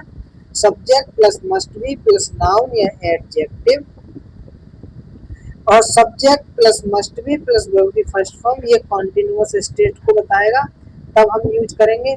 लेकिन मस्ट के साथ, केवल मस्ट के साथ हमेशा वर्ब की बेस फॉर्म आएगी। लेकिन जब मस्ट भी है तो मस्ट यहाँ पे क्या है, यहाँ मॉडल ऑक्सिलरी वर्ब ही नहीं है अकेला, जो कि यहाँ पे क्या है, प्राइमरी ऑक्सिलरी वर्ब भी आ रही है बी। तो इस वजह से क्या है, यहाँ पे ये, यहाँ पे थोड़ा सा मीनिंग चेंज होगा, बट स्ट्रॉन्ग डिडक्शन या सर्टेनिटी के लिए हम यूज करते हैं मे का। तो अब हम थोड़ा एक लाइफ सिनेरियो उससे हम समझते हैं क्या है। जैसे मैं बोलता हूँ a man travels in luxury cars and stage in 5 star hotels. तो एक आदमी है, वो क्या है, लग्जरी कार में क्या करता है, ट्रेवल करता है, सफर करता है and stage in 5 star hotels. और वो कहाँ रुकता है, 5 स्टार होटल में रुकता है। तो अब इसका मतलब क्या हुआ, he must be extremely rich, यानी वह क्या है, वह अमीर होगा, वह अमीर, वह जरूर अमीर होगा, वह जरूर क्या होगा, अमीर होगा। तो इसका क्या है, हमारे पास क्या है, ठोस प्रमाण है ना हमारे पास। अब भाई कोई 5 स्टार होटल में कोई नॉर्मल आदमी तो नहीं रुक सकता। 5 स्टार होटल में क्या कोई नॉर्मल आदमी रुकेगा, नहीं रुक पाएगा, क्योंकि वो अफोर्ड ही नहीं कर सकता इतना, क्योंकि उसका रेंट ही इतना होगा और उसके बाद खाने पीने की चीजें। तो हमारे पास ठोस प्रमाण है ना इस चीज का कि जो व्यक्ति रुक रहा है, जो लग्जरी कार से ट्रेवल करके गया है वहां पे और 5 स्टार होटल में रुकता है, वो क्या होगा, he must be extremely rich, वो बहुत ही ज्यादा क्या होगा, अमीर होगा। वो क्या होगा, बहुत ही ज्यादा अमीर होगा। तो ये हमारे पास क्या है, इसका ठोस प्रमाण है। अब मैं बोलता हूँ एक वाक्य और है, she studies 14 hours a day, she must pass the examination. तो she studies 14 hours a day, यानी वह प्रतिदिन क्या है, कम से कम 14 घंटे पढ़ाई करती है। सी मस्ट पास द एग्जामिनेशन, तो वह क्या करेगी, वह एग्जाम को जरूर पास करेगी। थोड़ा सा हम प्रैक्टिस करते हैं सेंटेंसेस का। प्रैक्टिस में क्या है, जैसे मैं आपसे बोलता हूँ, हिंदी सेंटेंस बोलता हूँ कि वह अवश्य ही डॉक्टर होगी, ही वह अवश्य ही। अब यहाँ पे ध्यान देना है, अब यहाँ पे ध्यान देना, मैं बोल रहा हूँ अवश्य ही। तो यहाँ अवश्य ही के लिए must be, must be, must be, must be, ठीक है। तो ये सेंटेंस जो है वहां अवश्य ही के लिए क्या प्रयोग किया गया, must be, must be, must be, ठीक है। तो अब मैं यहाँ पे बोल रहा हूँ वह अवश्य ही डॉक्टर होगी, तो सी मस्ट बी अ डॉक्टर।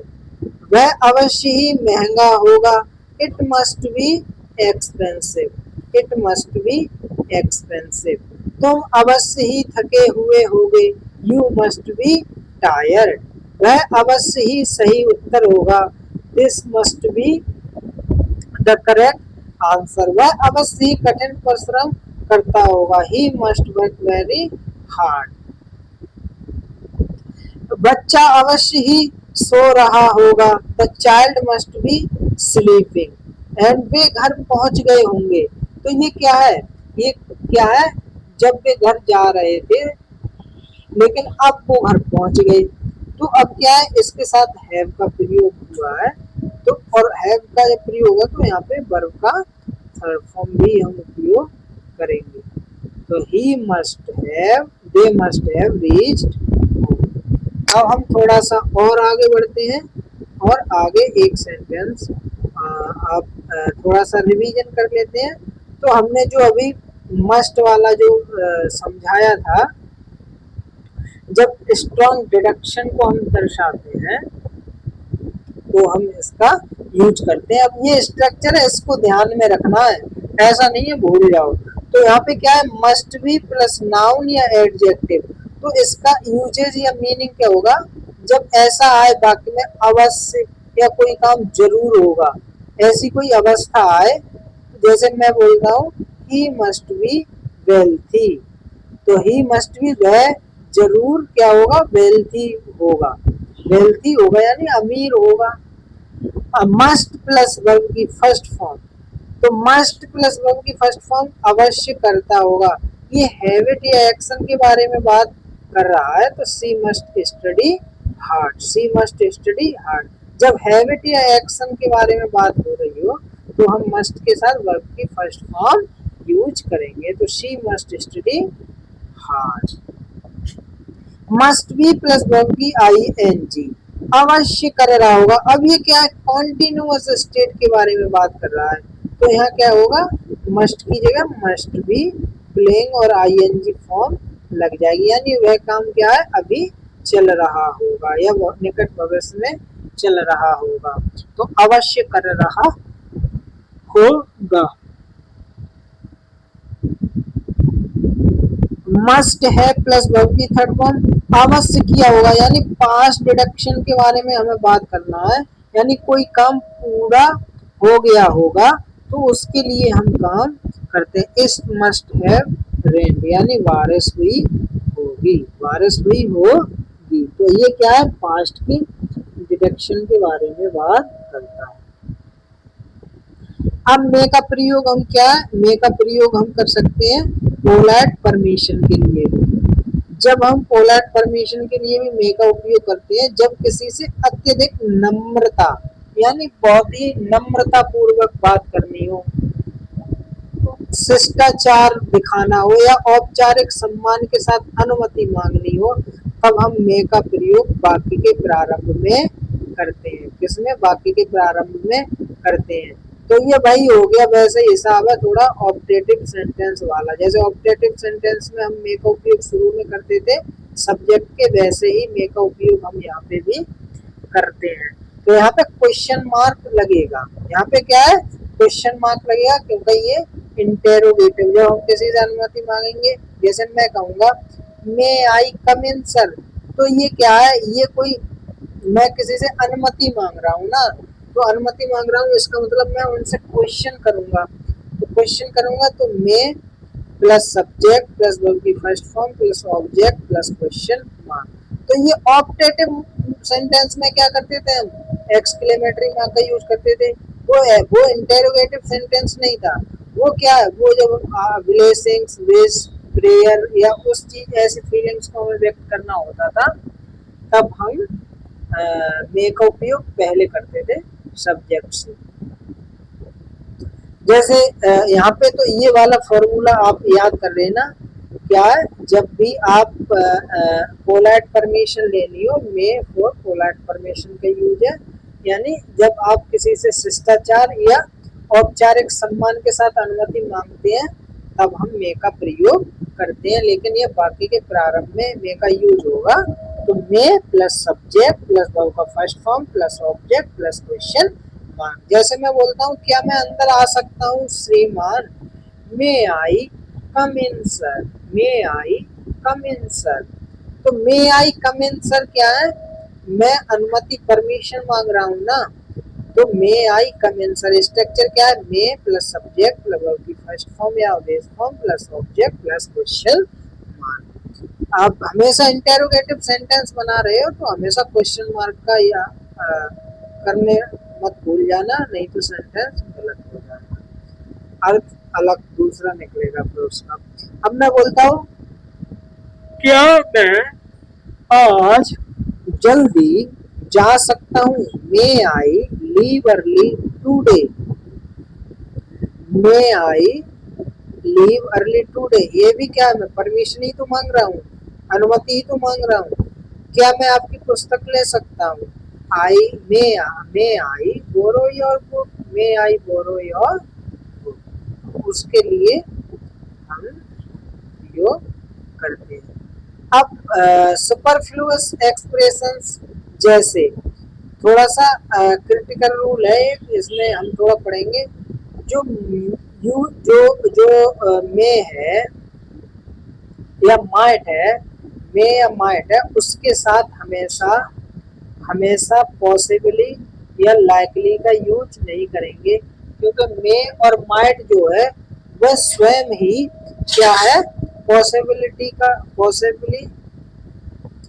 को व्यक्त करता है, इसलिए हम क्या है आ, आ, आ, उसके साथ पॉसिबली या लाइकली का यूज नहीं करेंगे, नहीं तो ये क्या होगा, सुपरफ्लुअस बन जाएगा।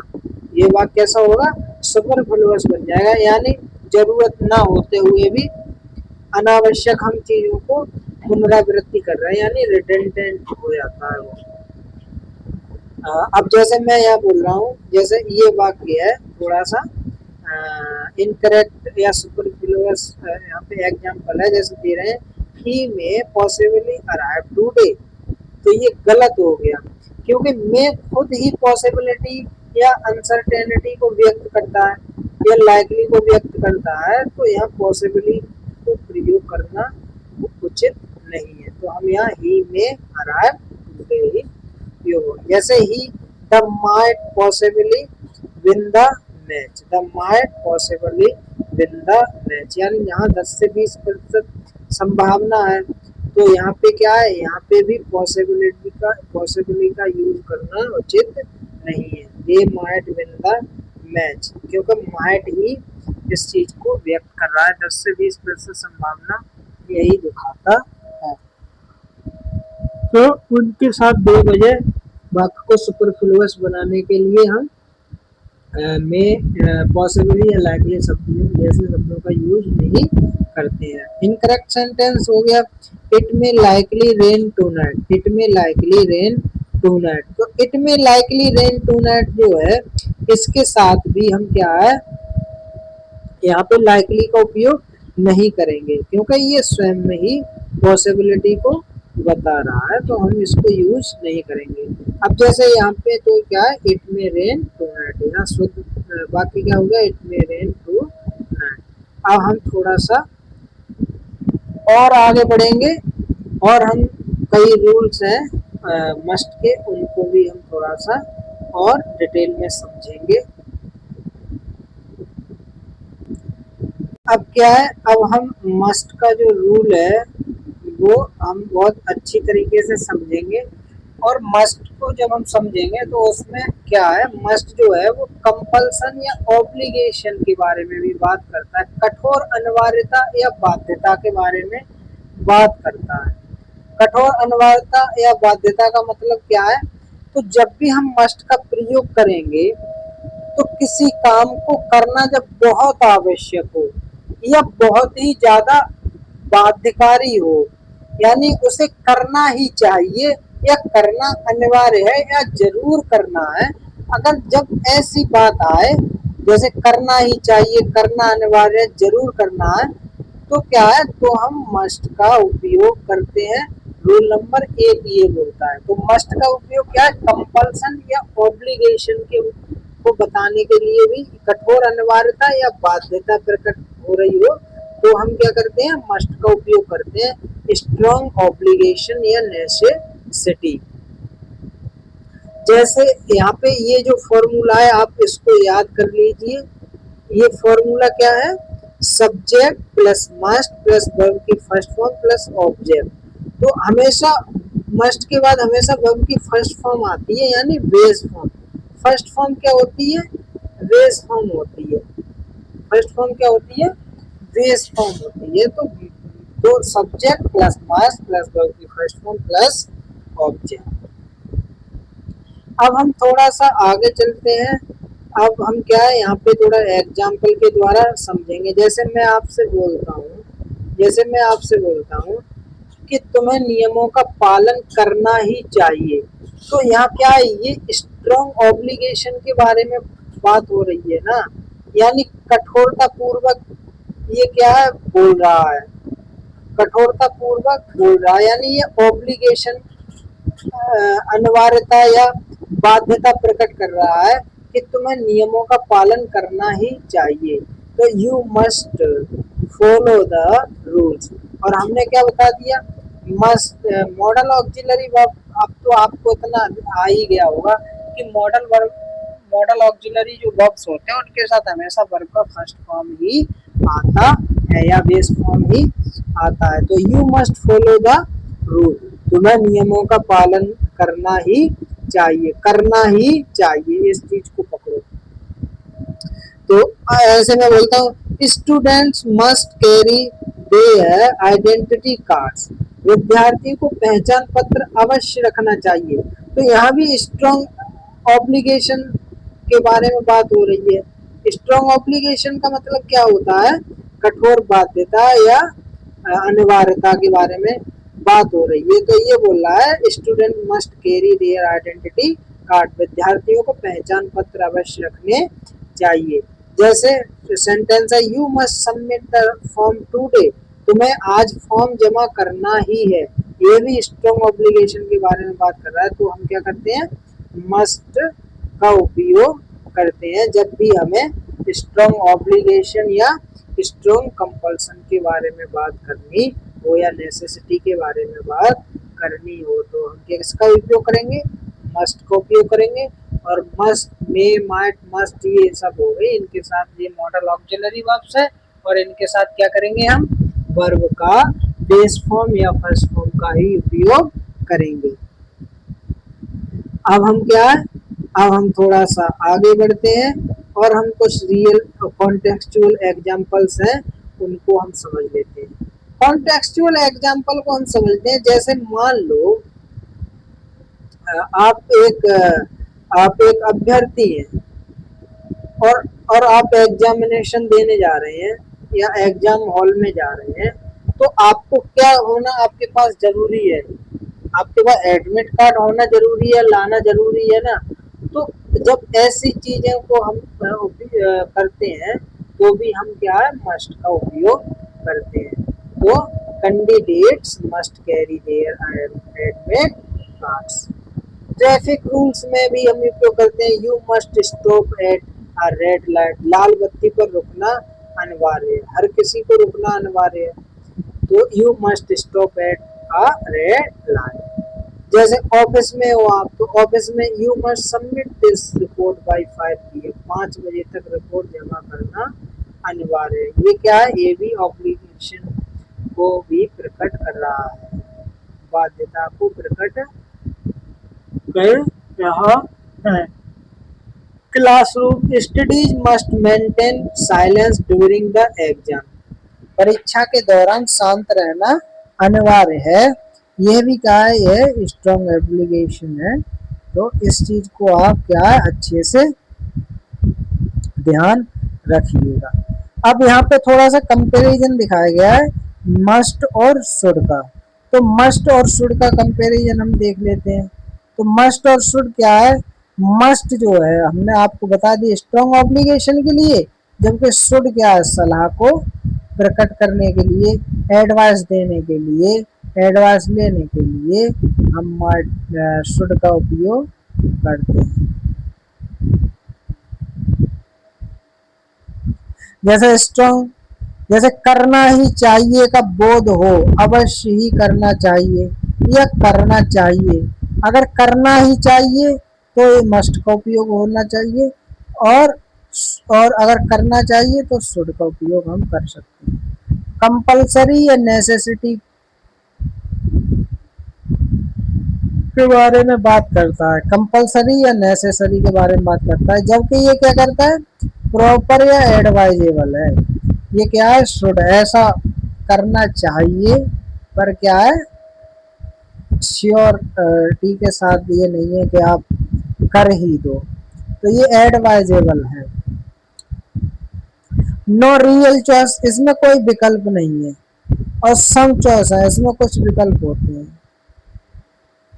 अब जैसे मैं बोलता हूँ बाइक चलाते समय हेलमेट पहनना अनिवार्य है, तो क्या इसमें कोई चॉइसेस है, नहीं है, आपको हेलमेट पहनना ही पड़ेगा। आप ये कहोगे मैं अपनी चॉइस से उतार दूं, तो ऐसा संभव नहीं है। तो you must B helmet while riding a bike. और यहाँ पे यू शुड एक्सरसाइज डेली, तुम्हें रोज व्यायाम करना चाहिए। तो ये क्या है, ये स्ट्रॉन्ग ऑब्लिगेशन नहीं है, बल्कि यह क्या है, यह बड़ी वह बाध्यता को प्रकट कर रहा है। तो इस चीज को हम नेगेटिव फॉर्म में कैसे सेंटेंस बनाएंगे, सब्जेक्ट प्लस मस्ट या मस्ट नॉट, वर्ब की फर्स्ट फॉर्म प्लस ऑब्जेक्ट, ये नेगेटिव फॉर्म का फॉर्मूला हो गया।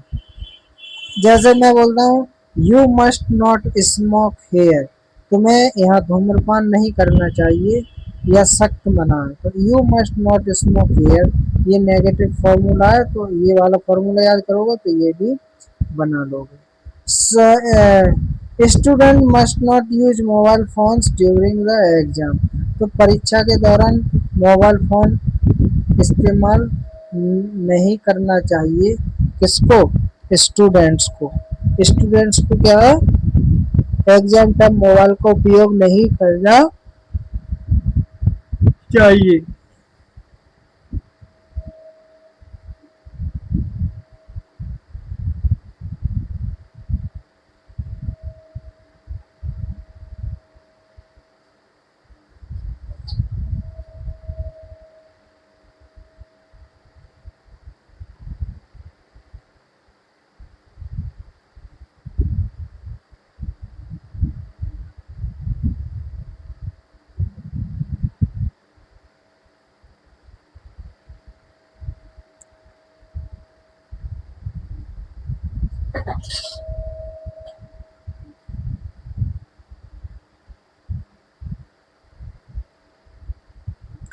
सो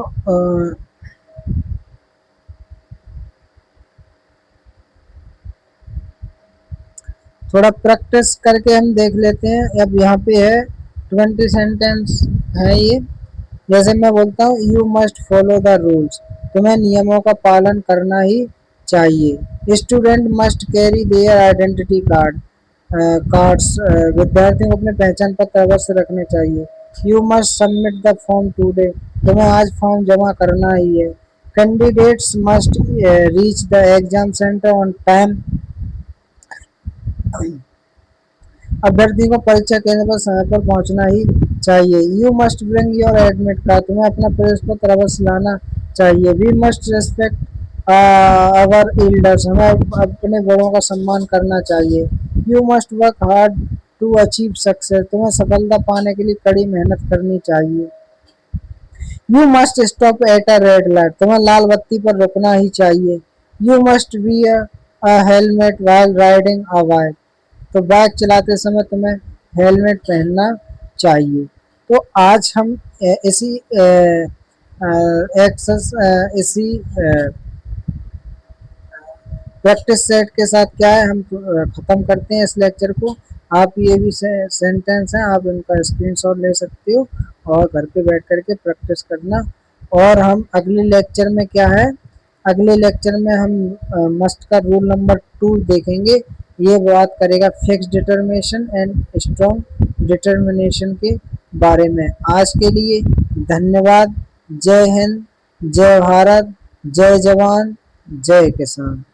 भारत माता की जय।